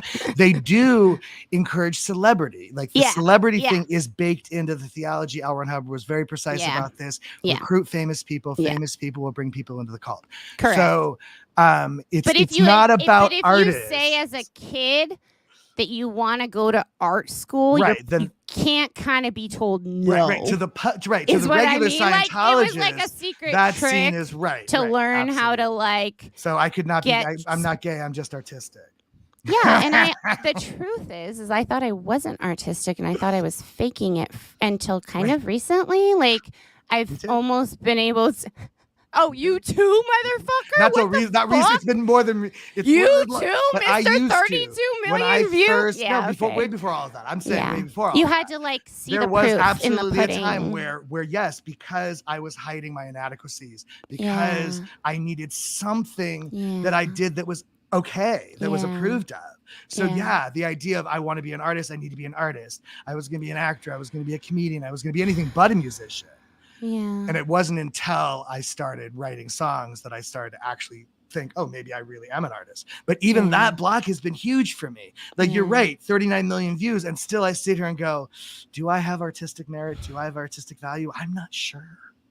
And I don't know. And then I look at people like Kanye West, or I look at people who are like walking ego, and they're like, I'm the greatest since the greatest of the greatest since the greatest. And I'm like, I just want 2% of that. Here's I just the want deal. an ounce I of honestly that. think that if we believed that, we would be in the same position as them. It's just about how you present yourself. And when you can not be the, like, I truly identify with the imposter syndrome thing, and I have for the last decade. Like, I've been working on it. I even was still in touch with my parents discussing this as a concept. But like, actual looking at people who are brilliant, there's a theme between things that we all like and things that we all appreciate and things that we can talk about in reality in a way that can be presented that other people can see it. And I just think that's the key of art. And you are always, in my opinion, an artist. Like, I literally had your freaking headshot, bro. So to think that you don't think you're an artist is absolutely insane to me. And you have to start seeing yourself through the eyes of, but like you said, that people, because or me, in the thing we yeah, no, I know you're kind of making my point. I'm not saying that you don't even I'm see just saying yourself that even way. like somebody that some people look at and think, no way, would you think that way? Yeah, but for a long time, it's challenging. It's challenging. Hard. But then that's I think to my point of why the ego can be protective, when sometimes we look at people and we're like, why can't they see this? And why are they doing this? And why do they act that way? Like, so self-centered. And I honestly think it's because there's something there that's blocking that self-esteem. That they don't have that self-esteem. It might be a fake it till you make it. But because we've actually taken the time to like, I suck, and then like here's figure also out why the we thing. Don't suck, hopefully. Here's also the thing about fake it till you make it on both on the positive side and the negative side is there's a thing about the more you do it, the more it becomes who you are. You know, be careful what you say. What you say becomes what you do. Be careful what you do. What you do becomes who you are. Yep. It's not one or the other, though. That's our point, is it's that middle. There's no definite. Like, I don't think you can even say fake it so you make it will work 100% of the time, because every single person is so different that we just have to have all these different little tricks and trades, and nothing is like, this is always going to work and I have the tech. This is the golden knowledge. It's like, that's why a lot of therapists, they do what's called eclectic therapy, where they take a little bit of all different types. Yeah, that makes sense. Like, and as an acting teacher of mine used to say, Gary Imhoff, technique is whatever works. I love this line. Technique is whatever works. And that's what I think all people of faith need to remember, is like, whatever you're following, is it working? If it's not working, stop doing it, or try something else. Turn it around a little bit. Yeah. You know, I have found that I've had to like kind of like take bits of wisdom from all sorts of places, from Hinduism, from recovery, from psychiatry, from all sorts of places. I still even hang on to some Scientology stuff. I take a lot of wisdom from the Bible because it wasn't something that I learned. So when people teach me like these little gems, my dad was a Christian before he was a Scientologist. And he has a lot of Christian values, to be honest. And I think it's why most Americans have some. Yeah. There's a totally. My grandparents were both servicemen in different branches of the Army I'm sorry, not the Army, but I'm not going to even name the branches they were in. But they were both, you know, really important in fighting in our country. Like, and we're all both sides Christian. And so to have some of that left in him, I was always confused why he talked about God as a thing, but then I had to be shown like, oh, that's a dynamic. Yeah. What do you think about that? Well, that was always a debatable point. That's something I used to question a lot. That's one of the reasons Scientologists didn't like me. The eighth dynamic, the infinity sign on its side. Is it eight? Is it infinity? What is it? You know, I like to think of God or higher power in a sort of existential concept. It's the universe. It's you know, if you're real with the notion, if you believe that you are a spiritual being, that we're all spiritual beings, individual to ourselves in that way. collectively, that spiritual collective thing all together is what we call God or Yahweh or whatever you want to call it. And in that I think is what I thought the infinity thing was. But that's me trying to write the script for myself, not Scientology. I think we tried to do that, and I tried to do the same thing. Yeah. And then you get into like specific. I didn't know that though. I had to leave to find out what I thought about God though. You know, like I'm making that make sense now because that makes perfect sense to me now. At the time though, because that is pretty much exactly how I feel now, and God is however you can. Well, the thing I like to remember or like to say about what I think of my concept, my higher power, my God, is that it's not looking at you. It doesn't really care that much. It's like the weather. Sometimes you get caught in the rain, sometimes you don't. And it's the way that people take it also personal or think that God is like listening to your personal plea or gives a shit about your basketball game or your mom's diagnosis. God doesn't care. God is just happening. It's just a thing that's happening. And we get caught up in or we don't. That's what I like that. Yeah. That's a cool way of looking at it. How do you think that they made it make sense to somebody who actually went to church as a Christian person, like, and then joined Scientology? Because I know that happened a lot. Like, how would that make sense? Well, I think a lot of the push away from faith theology and religion, it comes more or less from religion's really poor representation of their own story, their own narrative. You know, the Christian narrative is lovely if you concentrate on Christ, but the Catholic narrative is scary as shit. So like, it's all doom and gloom and fire and brimstone and control mechanisms. I hate fear-based anything. That's right. And that's what so much of it is about. It really is fear-based stuff. And it really comes out of a time when maybe it was necessary to kind of scare people online. Otherwise they weren't going to survive. But the world is a different place now. And we don't really need to be so scared of everything all the time. When my philosophy, in my first philosophy class, I signed up for Psych 1, Philosophy 1 at the same time. So they were completely contradictory. I had one in science and one in philosophy, like literally just bullshitting, like, what did Aristotle think? What did Plato think? And then I would go and actually read like the textbooks, and they'd be like, this is the scientific method. This is our peer-reviewed research. So it was like really cool actually to balance it, and I did it on purpose because I was told we were a philosophical religion. That was my my thing. There's another thing about Scientology. It's not a religion. That's a misnomer there and really, then. And back in the day when I'm young, I'm old enough to remember when any Scientologist knew it was not a religion. That was a joke. When the tax exemption thing was a ploy. We all knew that. It's not a secret. It wasn't like we all knew that. Nobody thought that Scientology was a religion. We all understood that we're claiming to be a religion to get tax exemption. Everybody knew that. But those people, that generation, got pushed out. They were all accused of being squirrels later on. Because why have some of them fallen for it? Like my father actually wears a cross and marries people. I'm talking about even older than your father. I'm talking about people older than your parents. Okay. So those folk, because I know that they were around though when that came in. Like my dad and stuff knew, like he must have known, like, this is just like our thing. But now they're really mean it. Like I'm not kidding. Like they mean it. Like David I will wear this cross forever as my proud. Like he even razzed me for calling it a church. Like I told him it was a church, and he was like, my church. Like as I was disrespectful, which is ironic for a person who was present when the collars and the robes came through.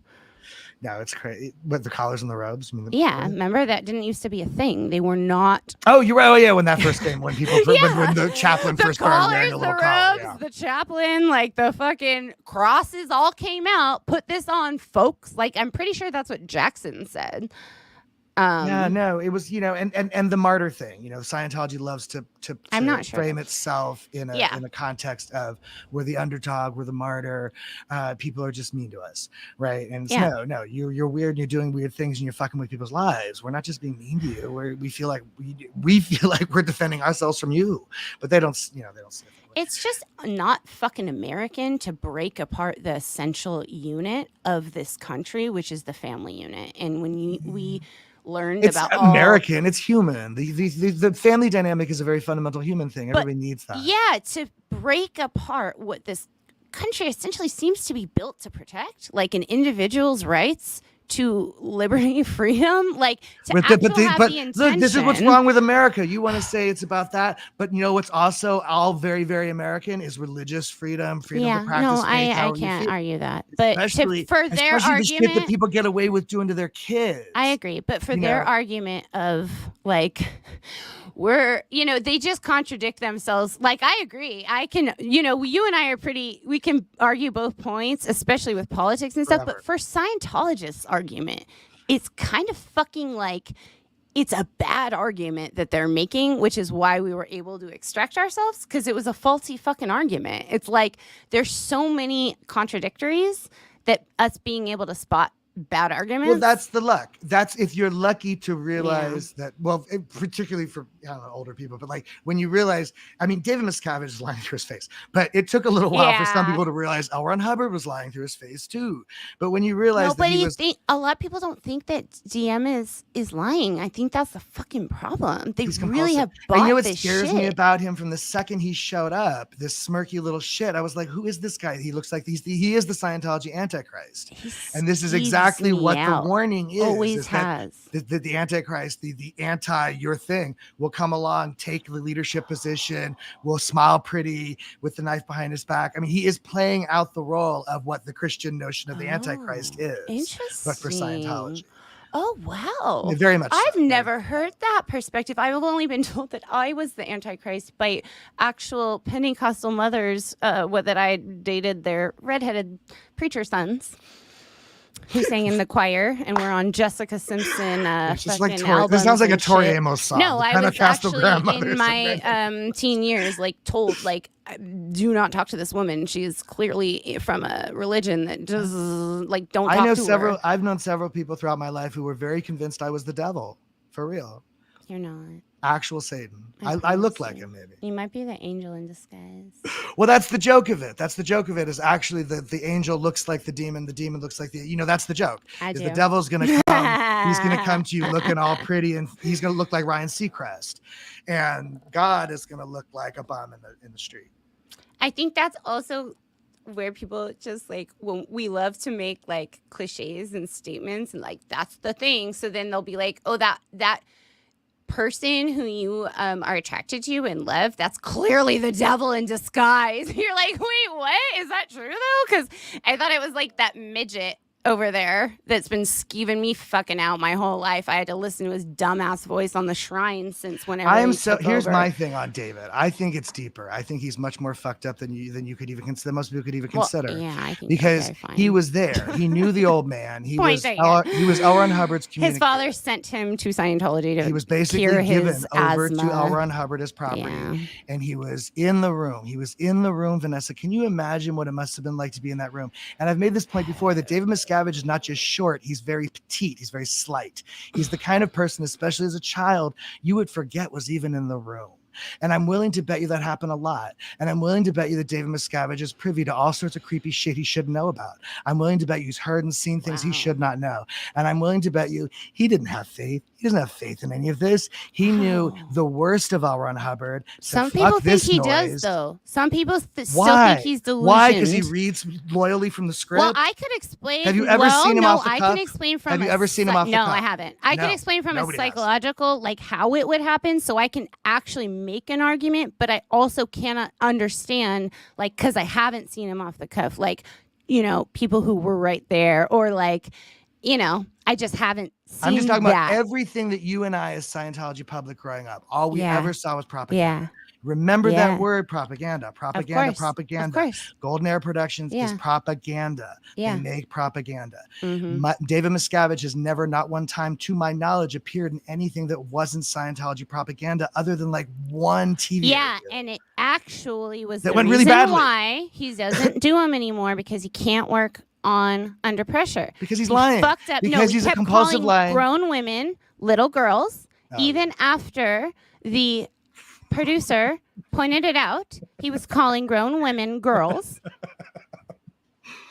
Oh, and the irony. You're a billion-year-old soul, but you're infantilized. As a mental health professional, I do have to say there's a difference between referencing grown women as girls because when we think of grown women as girls and we convolate girls with grown women and we sexualize little girls constantly and we tell them you need to plump up your lips, you little girls. I was a little girl who thought I was fucking ugly as shit, who still has to like look in the mirror and be like, today's the day, believe yourself. Like, I swear to you, this is what the media, thank you, but this is what the media does to us. And so I have a problem with anybody witnessing, like, continuously calling grown women girls can be like damaging, because then we don't really know when a girl or a woman ends or starts.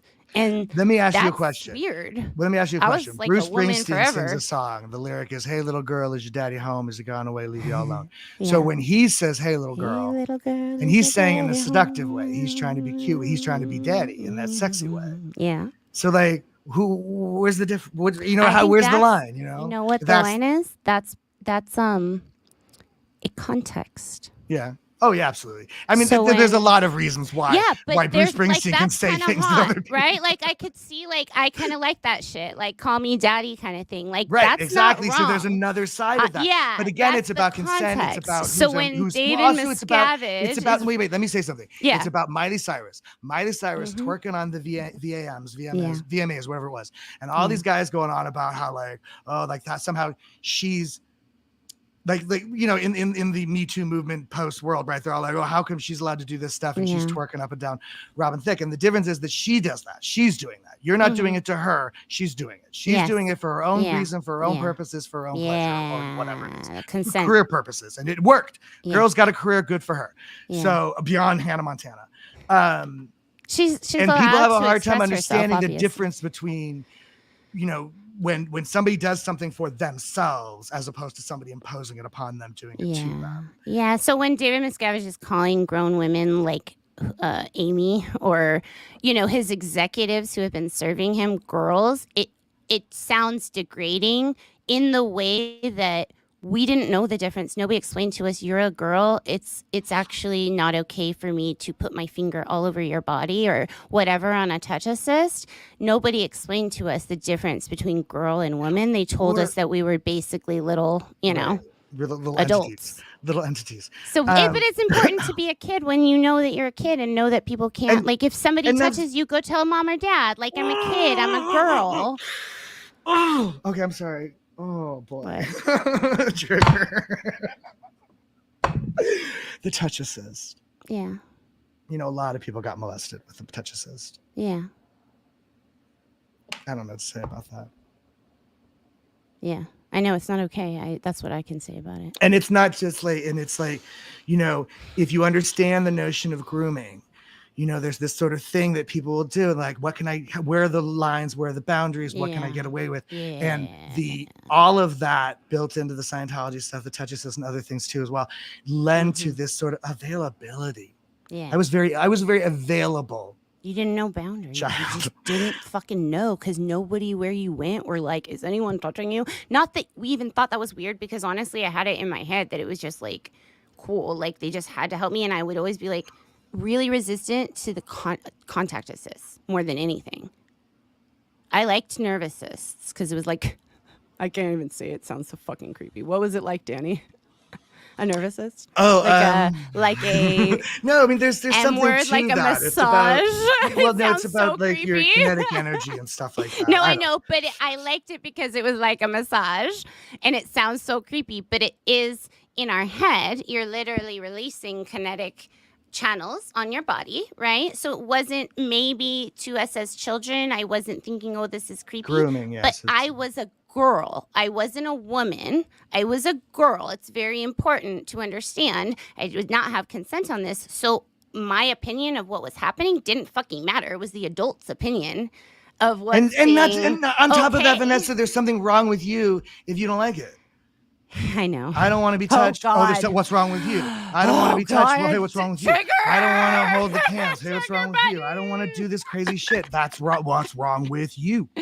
Well, that's a reference. There's nothing wrong. There should be nothing wrong with a 5-year-old girl shuddering at a grown man's kiss. That's straight from his mouth, L. Ron Hubbard, because he essentially is trying to describe that if you don't have engrams there, You're not groomed for anything already. You don't have all of this trauma sitting there, then you won't even shudder. It's not weird. But that's not fucking true. How about that? It's not fucking okay. It's just a fucking philosophy you made up that is totally illegal, friend. And I don't care what the intention is. At this point, we all can kind of understand that the intention was possibly not to harm us. Possibly. It was possibly to be good parents. I think L. Ron Hubbard had both intentions. I think he both wanted to make some money, and I think he also thought he had a good idea. I think he thought he had a good idea, and he thought he could use it to make money. A bad idea. It was during the New Age religious movement. I mean, the New Religious Movement, the New Age, the NASA had, or whoever, the whole thing was ancient aliens, everything. And he was a science fiction writer, a really good one. Yeah, the science fiction thing, and the hippies. The hippies were also into science fiction and fantasy. It's all kind of the same. And so many people will tell you when we got in, it was not like this, right? They'll say it was about the hardcore. They were kind of like, my dad's an actual humanitarian, and that's why it infuriates me. Is it like cuts the legs off of people who really want to make change in the world, and then they are like, oh, I'm donating my father used to take kids and teach them how to surf at the beach under the guise of the celebrity center, or not, because it probably wasn't official. It was just kind of a little low-key. No, your dad was lovely. Your dad was a lovely guy. But it stops people because then they're like, I gotta get this tech out. This is the only way, instead of like showing up. And he still showed up, right? Like, that's why, to me, I'm like, damn, my freaking dad's in there and he thinks he's helping people. And that's just like sad, because it cuts someone off who could have been an incredible professor, an incredible mentor for recovery. He had his own drug addiction problems, and he says that Scientology has saved his life. What if he had just gotten like a AA or NA program that you really liked? Well, Narconon was the number one funnel, new member recruit system for a long time there. Kirstie Alley in particular was very famously pulled in through Narconon. Kirstie Alley, yeah, that's how she got into Scientology. Her, like, she was a cokehead. Really? She's famous. She was a famous big old cokehead. I didn't know she. Well, I didn't know she got in through. That's how, that's how she got. And I know a lot of people that got through Narconon. Narconon was a real recruiting tool for them. Wait, for a I long thought time. she got in because she was doing Look Who's Talking with John Travolta. No, she was in before that. She was in there way before that. Oh yeah, she was already an established Scientologist. That's why they did that movie together. I loved those movies. Both their careers were kind of waning. He had yet to have the comeback with Pulp Fiction, and Cheers was over. So this is how the brain works. We'll just dub shit in if we don't know it. Straight the fuck up. Like, and those are good movies. Those are good movies. I'll give credit to those movies. They're funny. Oh wow, interesting.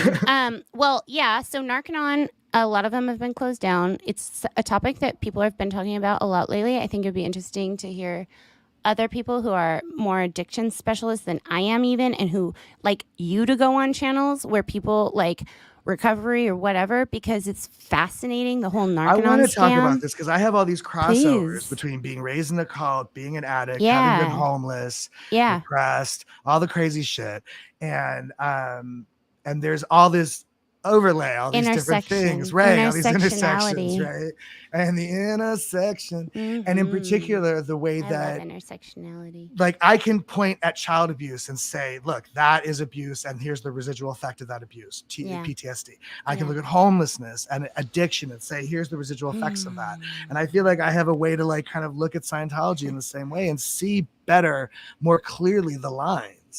Because I have these comparisons to make. Does that make sense? Oh, 1,000,000%. You're actually talking about a topic that I have discussed in classes. You're frozen. I know I'm frozen. Okay. I'm trying to not. You're like a Disney movie. Trying to let it not go, forget let it go. Miss Beautiful Bernice Brown's work, because there's a woman who spent a lot of time on this concept. Volunteer minister. My mother was obsessed with the volunteer ministers. Obsessed. What? Somebody just said here, the whole idea of volunteer minister is creepy. It's creepy. Well, the whole like going into places and like forcing touch assists on people, that's a little creepy. Oh, it's horrible. Okay, I'm going to try to reboot. I'll be right back. You got this, okay? Oh no, I have to do something. Yeah, just talk. Hello, my just sweetheart. Hello, my darling. Talk to the comments. I'll be right back. You don't have to do anything. Do just that. Like play. You can play a song. Play a little ditty, the power my friend. lies to paralyze says that golden gatekeeper. I don't know that. Somebody says I'm right. Oh yeah, I love it when I'm right. When was I on lines? I was born in the Sea Org. My parents were both in the Sea Org. My father ran away from home when he was a teenager to join the Sea Org. And my mother, a little later, she was older. She joined for different reasons. And they never should have met these two people, is all I'm saying. Anyway, they were both in the Sea Org. I was born in 1975 in the Sea Org. Shortly after that, they changed the rules and they kicked us out because kids, and she had 3 other kids as well. And so I was spared that indignity. My siblings, though, suffered through the Cadet Org. I was spared that, luckily. And I haven't been online since the Golden Age Attack, I think. When that came out, there was some changes. He made edits in some of the lecture tapes, and I was so offended that I never went on lines again. Yes, David Miscavige is the Antichrist. Hello from St. Louis. Not a religion. It's one con man's science fiction philosophy. Yes, to the New World Order. Yeah, exactly. Not a religion. Dry mustard was banned. Ooh, very smooth. Late for everything. Hi, all. Hooray. Talking about God, most Jesus barely entered the picture. Oh, at the Quaker meetings. Yeah, they don't. It's not. It's it's very, very different. It's a very different vibe. As opposed to, like, in my neighborhood, you get the guys on the corner screaming at the top of their lungs, "Oh, you're all going to burn in hell." And it's like, does that work? Is that effective? Does that pull people in? I don't see why. Yeah, I prefer the Quaker method. Always have your music on normal rotation when I'm traveling. Oh, thank you. Omega Wabo. Oh, I should be reading these. Goosebump 801 stuff. Omega Wabo. Why is your latest music so down tempo? I'm trying really hard to slow stuff down, to be honest. That's funny that you asked that. I'm trying back. To tell it to me straight. Yeah. How's yeah. I'm just answering questions. Somebody was asking why some of my recent music is more down tempo, and because I'm actively trying to slow stuff down. It's really funny the critiques you get, because I don't know. I don't have a guru. I don't have a teacher. So I just kind of, like, people say things and I go, is that right? I don't know, because people say the opposite. People say speed it up. People say slow it down. People say louder. People say softer. People say everything anybody's ever said, somebody said the opposite. So I never shout out to Van Morrison for no guru, no man method, no teacher, because that kind of no guru, no method, no teacher. Who said that? Are you saying that, or I'm saying that Van Morrison said that, and it got me through my fucking life, because in the garden is where I have my religion, listening to God, freaking my God music, which is Van, and he actually was a Scientologist, so he has a whole freaking album about the ARC triangle. He, like a lot of people of his generation, of his age, was a seeker. He tried a lot of things. A lot of people did. I don't think I would call Van Morrison a Scientologist. No. He, my friends. Okay. My friend's dad was his auditor for quite a while, and he made a whole album about it. No, so I would say for a bit he was, then he actually made it clear. Yeah, I know. Fuck our lives. But nobody send me that album, please. Bad things are gonna happen. I know. I love Van Morrison. Someday you and I have to go see Van Morrison. No, my ex's dad was like his auditor, and I was like, tell me everything about Van the man, because that shit is. He's everything. Like, I could put on Van and I can just change my entire mood, but that no guru, no method, no teacher has got me through so much. So I love that you just kind of stated it in your own words per Scientology. And that's absolutely where it's at. And it's a thing I struggle with, because I don't know what I'm doing, and I don't really, and I overthink it all, and I'm in my head too much, and So I'm eating a banana because it's not going to be real unless we're real. And it's actually way cooler when we are. Well, most people wouldn't like to watch me eat on camera. Oh, I don't mind. Nor a banana, just like, meh, like not something appetizing, but we don't care. And I think that's the only way Vanessa, you're a pretty girl. Pretty girls get away with a lot more stuff in this world than the rest of us, trust me. You know that? Nobody minds watching you eat a banana, Vanessa. Can I ask you a question? Can I ask you a question? An honest one? What's wrong with me? So yesterday, the guy at the store where you go to buy like anxiety relief in California. He Okay. tried to give me, and this never happens. This has never happened to me in this. That's not true. But this specific store, it's never happened to me. They're very tight. He tries to have me take $80 worth of product because he was a nice person. He wanted me to have a good day, and I guess I made him smile. I've never had somebody just say, like, ran my ID and wanted to do it, like, okay, here's $5, right? And I'm like, what the fuck? No, take my money. And I made him take my money, right? And I think you saying like pretty girls get away with a lot more.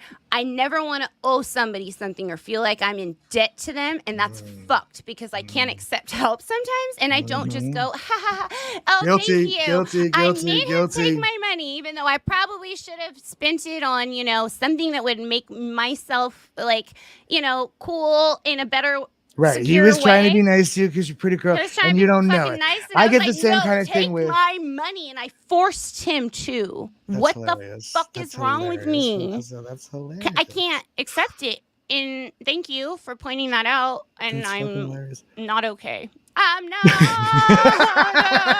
No, what was it? Okay. I get stuff like that. Like people want to give me credit that I don't think I deserve, and I don't get that. People want to think, or people always insist I must be really highly educated, which I'm not. I dropped out of high school. Do you think it has to do with exchange? And then the exchange thing, yes, that's a big part, and that's a big part. I think what changed in the David Miscavige world is that the IAS invented a thing that had never existed before, which was money for nothing. Right. L. Ron Hubbard, if nothing else, was hyper vigilant about exchange. Exchange was really important to him. Even if you were just giving him money, he was gonna, even if you were buying the same book 50 times. No, but that's what's so contradictory, because the way I was taught was that it was so expensive because we value exchange so much. So if you don't value the service enough, it won't mean enough to you. That's why it costs $2,000 or however much, $3,500 now or something. Well, that's how they justify overcharging. For sure. But they also do it based on the reference you're talking about, that it has to be equal. No, exchange does not mean fair and equal. Oh. That's the mistake. It just means exchange. Something for something. So it's out or in. I can give you $1 but for it's a out car. or in, though. Say again? Well, that's a whole other part of the conversation. Being out is that new? But out exchange is no exchange. Is there? Have you ever heard anybody say under exchange? I've heard them say out exchange and mean less than. But that's not really what it means. Oh. So they were perverting exchange is simple exchange, it? something for something. You're not supposed to ever take something for nothing. So it doesn't necessarily have to be of equal value or equal lesser value, whatever. Like for example, I used to live next to a Hasidic neighborhood, and often on a Friday night, somebody would approach you and ask you to close a door, turn off an oven, do something that they're not allowed to do after Friday night, after lights out, after the sunset. And they always give you something. Usually food, right? They always give you something. They also have this thing about exchange because they don't want to owe anybody nothing, and it's smart. Yeah. But it's not like smart. how do you? It's smart. We can't owe nobody nothing. I'm like, we're over here. Well, whatever. Like, neither a borrower or lender be. Like that's a wisdom in the world too. So like it's not. Pay your debts. And a good way to ruin friendships is money, stuff like that. And that's money is the root of all evil. Drop your body service. They actually say at the ceremony, your debts have been paid. I think that's actually kind of beautiful in a weird way. When you are dropped the body, they do. I think it's really odd that the notion of monetary anything is in the conversation about your death. Part of it. Okay, so but fuck the my Republicans life. want to talk about the estate tax. That's no, you're crazy right. Yeah, but no, you're right. I see what you're saying. It is kind of sweet because there's so much emphasis put on that. The notion of the freeloader debt, in fact, is one of the most shameful things a Scientologist can carry around. They with say them. It can keep you stuck to your body. Exactly. And so when you say you're free of your debts, it's a much deeper meaning than just money. Right, because the Scientologists have attached a much bigger meaning to what that means to be in debt. Because if we're out exchange, we're gonna be ruminating to the point where we're resentments not going build, to leave yeah. the prison body, possibly, or whatever. There's another thing Scientologists seem to have missed the point of, is that you're not supposed to want to come back. The point of enlightenment, of going clear, is so that you don't have to come back. To the prison planet, though. Right. But yet Scientologists seem to think that the point is to make it better the next time. Like, that's what you hear. No. There's a whole ideology on why. There's like even percentages of we have to clear this amount so that the planetary clearing, we can all get back to our theta-ass planet and we can all go free. We have to clear the planet. We have to keep coming back lifetime after lifetime until we clear. That's a new thing. So hurry that's the fuck up. That's an addition. That's a David Miscavige addition. The notion that we all are obligated to come back. Really quickly, something I had to learn about exchange, and I just, in my philosophy of life, is that if I give something, it needs to be given freely. And I cannot expect something back. And once given, it's given. It's theirs to do with what they will. You are not allowed to tell somebody what to do with your gifts. Yeah. When people do that, fuck you. Take it back. I don't want your fucking shit. Don't tell me what to do. So that's not a gift. When I give a gift, it's because I mean it, and I don't want them to be indebted to me. It's a gift because I appreciate. And I don't throw gifts back in other people's faces. So I don't like when people are keeping tabs and records and I helped you with this and I helped you with that. I do things in the moment and I forget about it. Like, I'm not trying to keep track of you and who your personality is. Like, honestly, it's fucked. It's a big part of old like Irish stories about the woman in town who kept the ledger of all the money that everybody owed. And then at the end of the story, she dies and they throw the ledger in the sea.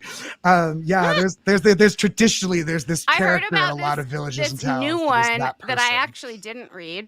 But I should have read Shakespeare, but at Delphi, they only had us read certain things. But Taming of the Shrew, apparently that's a good one to read. For kids? I read a lot of Shakespeare, actually. I read Shakespeare in high school. I like Shakespeare. Well, I was obsessed with like Renaissance fair. There's just so much wisdom that it bothers me that we were taught this is the way, and we weren't actually exposed to some of the things that the outside world just now, I want to ask you, Vanessa, do you think now here's something I can't relate to. Okay. So like that is true of religion. Religion says we have the answer. Everybody else is wrong, lying, or stupid. Yeah. So now not all religions, particularly in America, are quite as strict as others. You know, there's secular versions, there's lapse, this and that. There's in betweens. There's people who still identify culturally as something, but don't necessarily practice the faith.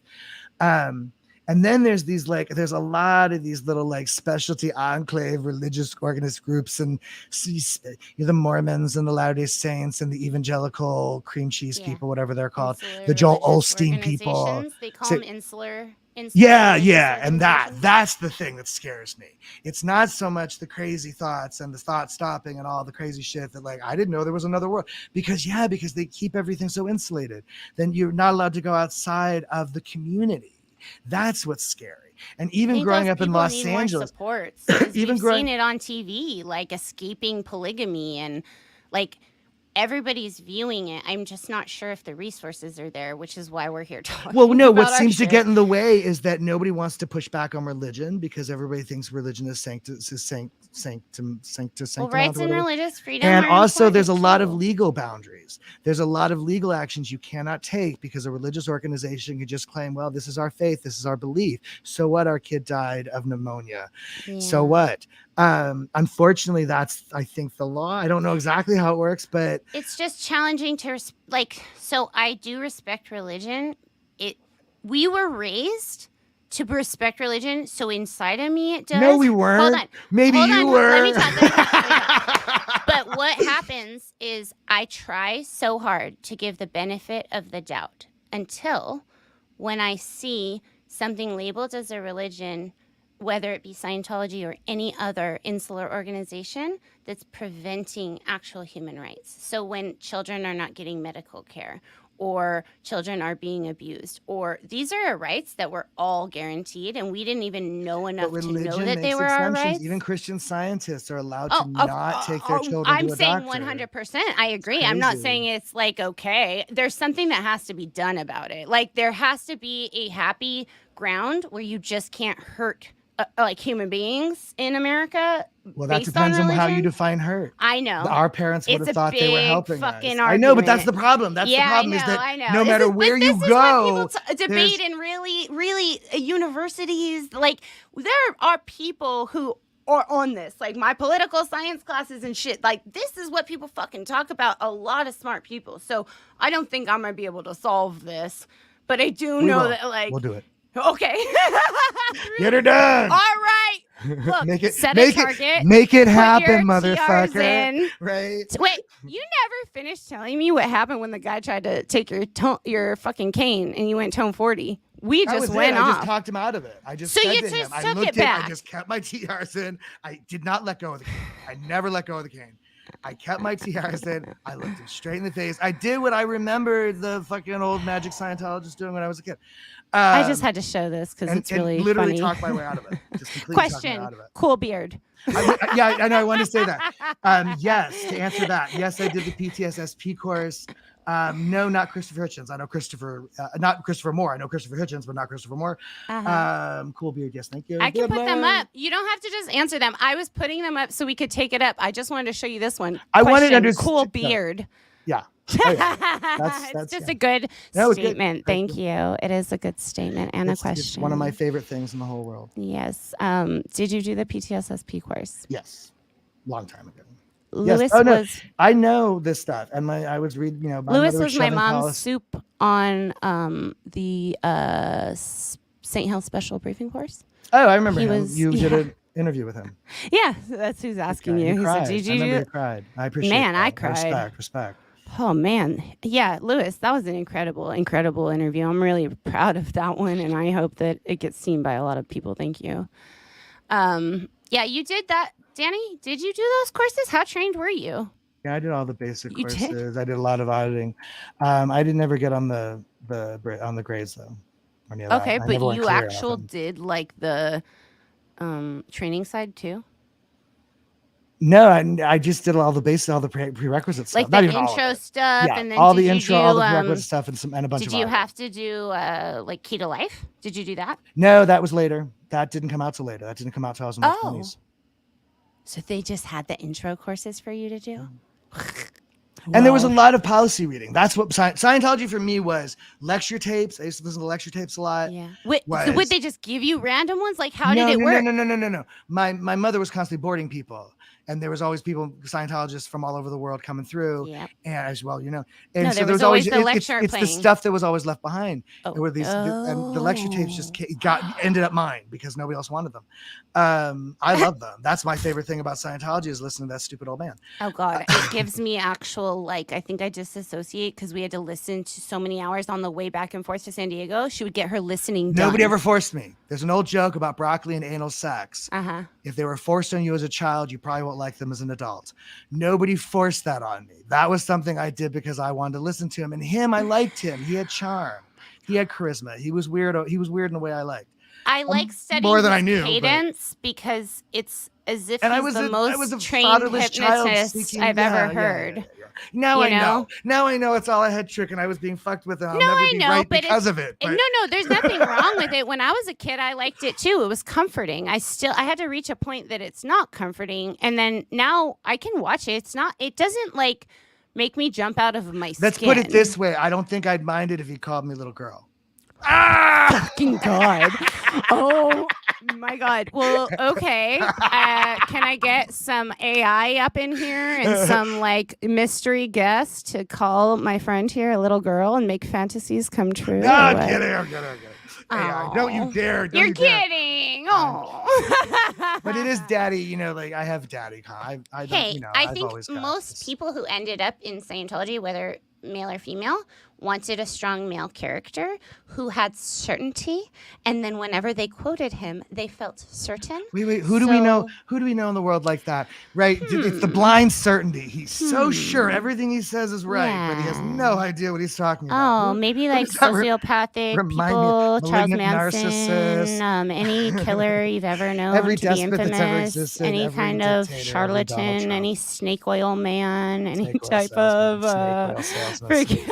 right. That's the culture of Scientology, is the snake oil salesman. I mean, he was like an original MLM guy. And, when I was in school, I found out that the guy who came up with cognitive dissonance theory actually studied a group of squirrel people who had studied Ron and then splintered off and were kind of doing a doomsday thing. So the researcher actually went and coined the term cognitive dissonance based on why these people predicted a date. They predicted that this thing was going to happen. But right, I know what you're talking about. And then it happened and it didn't happen. Yeah, and they're like, there's an old version of Christianity that's based Seventh-day Adventist. Yeah, there's so many. That guy had predicted the end of the world a long time ago. Almost like a sect, but it was just fascinating that the woman had already been tied, or whoever it was in the group, and I believe it was a woman, was already tied to L. Ron Hubbard and Scientology. Campbell Scott. I'm sorry. Campbell Scott's the guy from the movie Singles. I'm sorry. I'm so sorry. Campbell Scott. That's how our Keira brain Sedgwick, works. I'm This so is sorry. why we're a mess. Thank you. Good night. I'm so sorry. This is why they're like, why is your YouTube doesn't have sound? I'm like, I don't care. Sorry. I'm here. I'm doing the best I can. I'm so sorry. This is all we can do sometimes, spit out what's in our head. But anyway, this shit is wild. I'm just like freaking happy you're here. I want you to hopefully get on like as much as you can. How much are you thinking about doing this? I don't I mean, I wanted to kind of make these rounds. I talk to Aaron, talk to you. I'm gonna talk to Mark and Claire probably. And then weren't you gonna talk to Mark later? Say what? Today? No, not today. I'm just at some point. I thought you were gonna talk to them at some point soon. I texted with her today. Okay. We haven't made it time.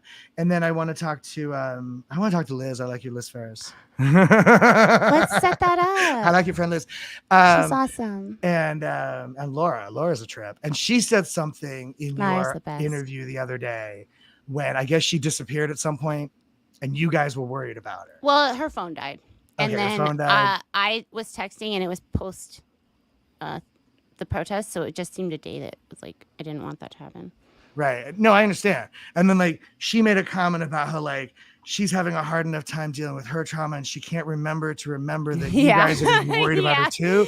And I was like, oh, I love you. I totally so get real, that. right? I totally get that. Yeah, we have to hear it. I like her. It's so I would real. just love to talk to some people. And we can be in opposite points. And what I think is fascinating is that we can be mirrors to each other because sometimes that's also something we all need. Yeah. There's a lot of sometimes we'll make the request and say, hey, I want to take care of you. I want to be there for you. I want to spoil you. She's the best at spoiling me. You know that. I'm sure. Oh, I'm sure. How can I not care when I just love that fucking phone dies?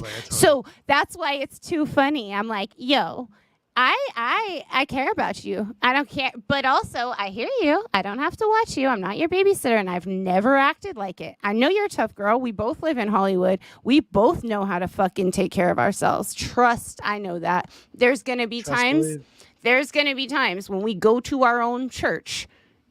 I'm going to make sure people get home safely because that was a fucking traumatic day. I will not lie. There was a lot of vibes in the air, but she's a big girl. She can take care of herself. She knows she can handle it. I have no doubt about that. And she fucking rocks. Maybe she can get Juliette Lewis out. Hey, remember when Juliette Lewis rocked? Juliette Lewis used to rock. She was in a band. She was awesome. And then we lost her. She went away. We did lose her. She is not a person. I ran into Juliette Lewis in New York City not that long ago, last Christmas. Maybe it was, last Christmas, the year before, maybe I forget. But Brandy had a kid.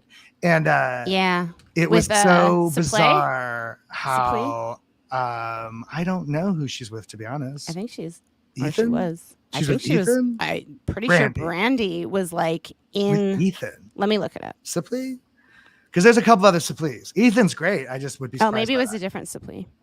Because there's other Sipleys. Maybe it was a different Sipley. I don't know who the father is, but that's why she was in New York City. And it was really interesting talking to her. I only talked to her for a few minutes and watching her slowly realize that I'm not a Scientologist. Like watching that cognition. Were you having fun with it? I wish I had more. I was being nice. I was being nice. Okay. For no other reason that she didn't have her teeth in, and I felt bad about that. So I didn't want to. Are you serious? Yeah. Aww. I didn't want to be a jerk about it. But it was really weird to watch her realize that. Like, I know her whole fucking family. I've known all those kids. I grew up with half of those people, Glennis and Greg in particular. Well, Quillan is near my work too, and he's not so. You see him? Laura saw him by our block, like, struggling, and we did a FaceTime.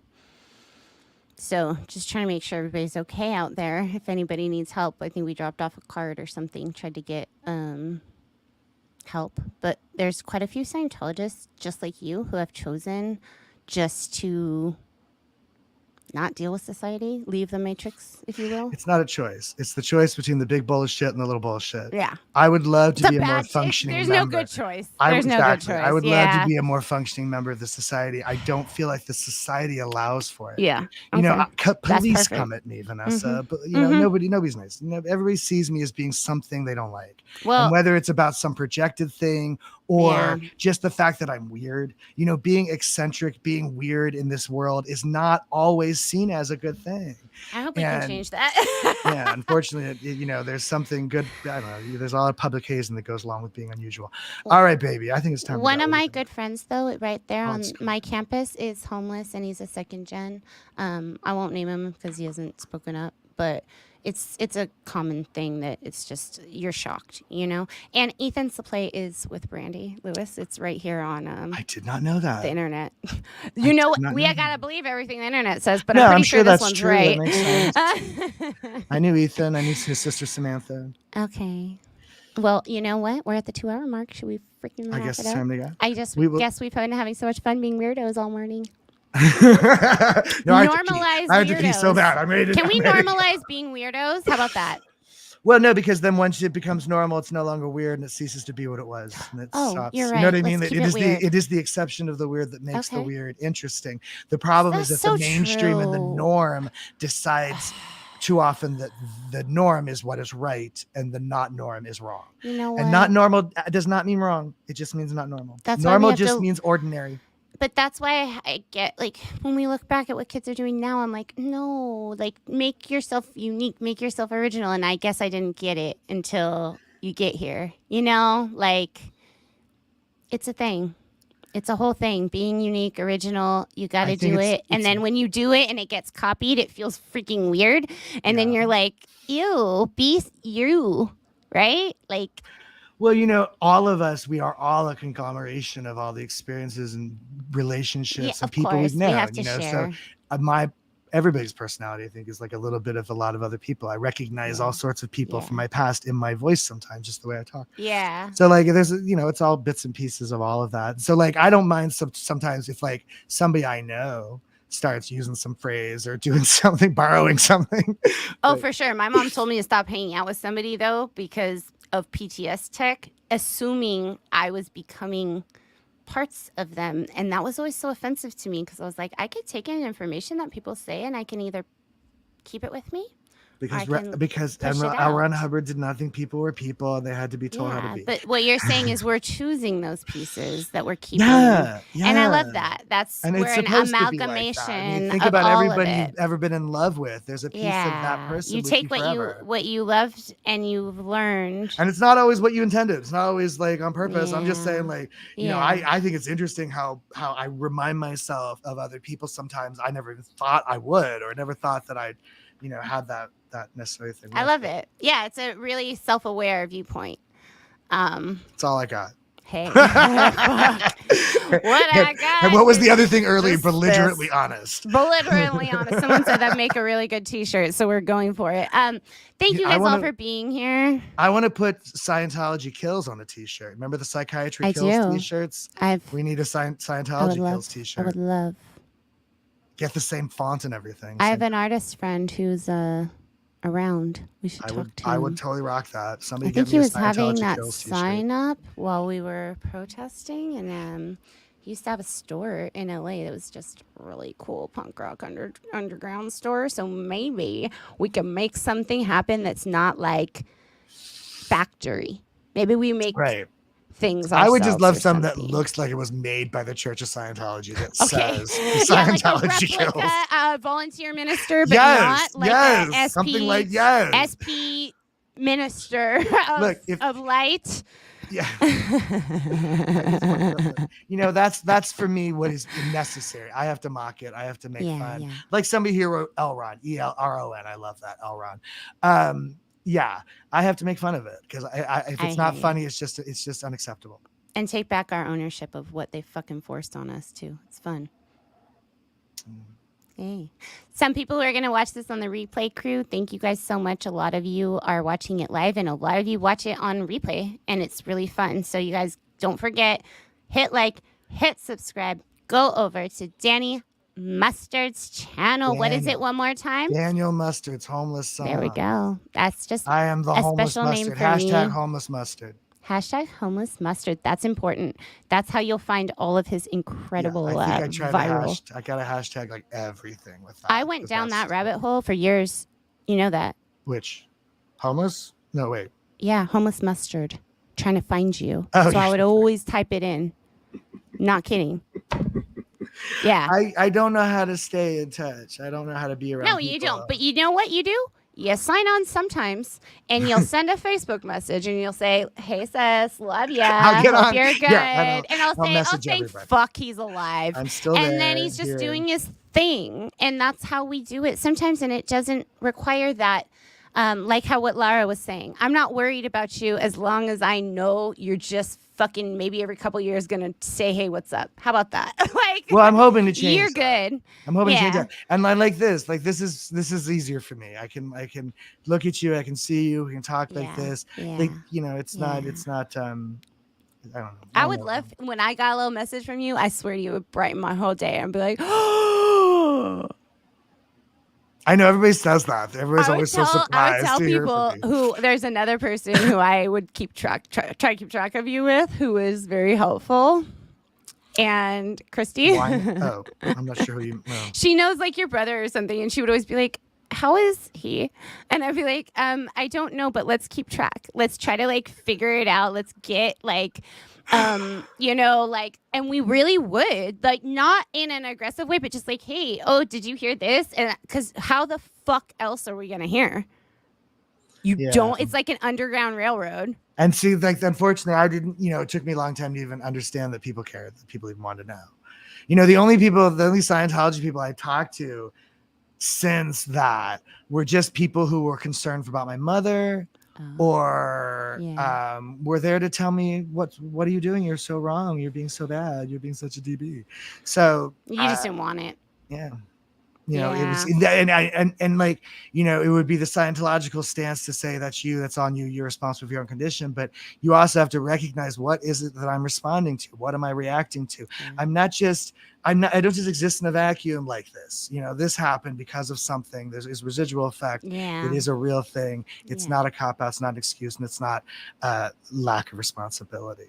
Speaking of responsibility, who doesn't take responsibility? That's anyway. I got to pee so bad. I'm getting off. I love you so much. For your body and go pee. I know, right? For my poor your body. Don't drop it. Thank you for being here. Thank you all for joining us. And you know what? We're gonna do this a lot more often. Yeah, we can do this. Definitely do this whenever we want. This is fun. I'm just so happy that you have an idea that you're cared about now, because you really are, and I care about you so deeply. I'm just so happy to see your face when I see it. It just brings me joy. Look at those beautiful eyeballs. Look at them. No.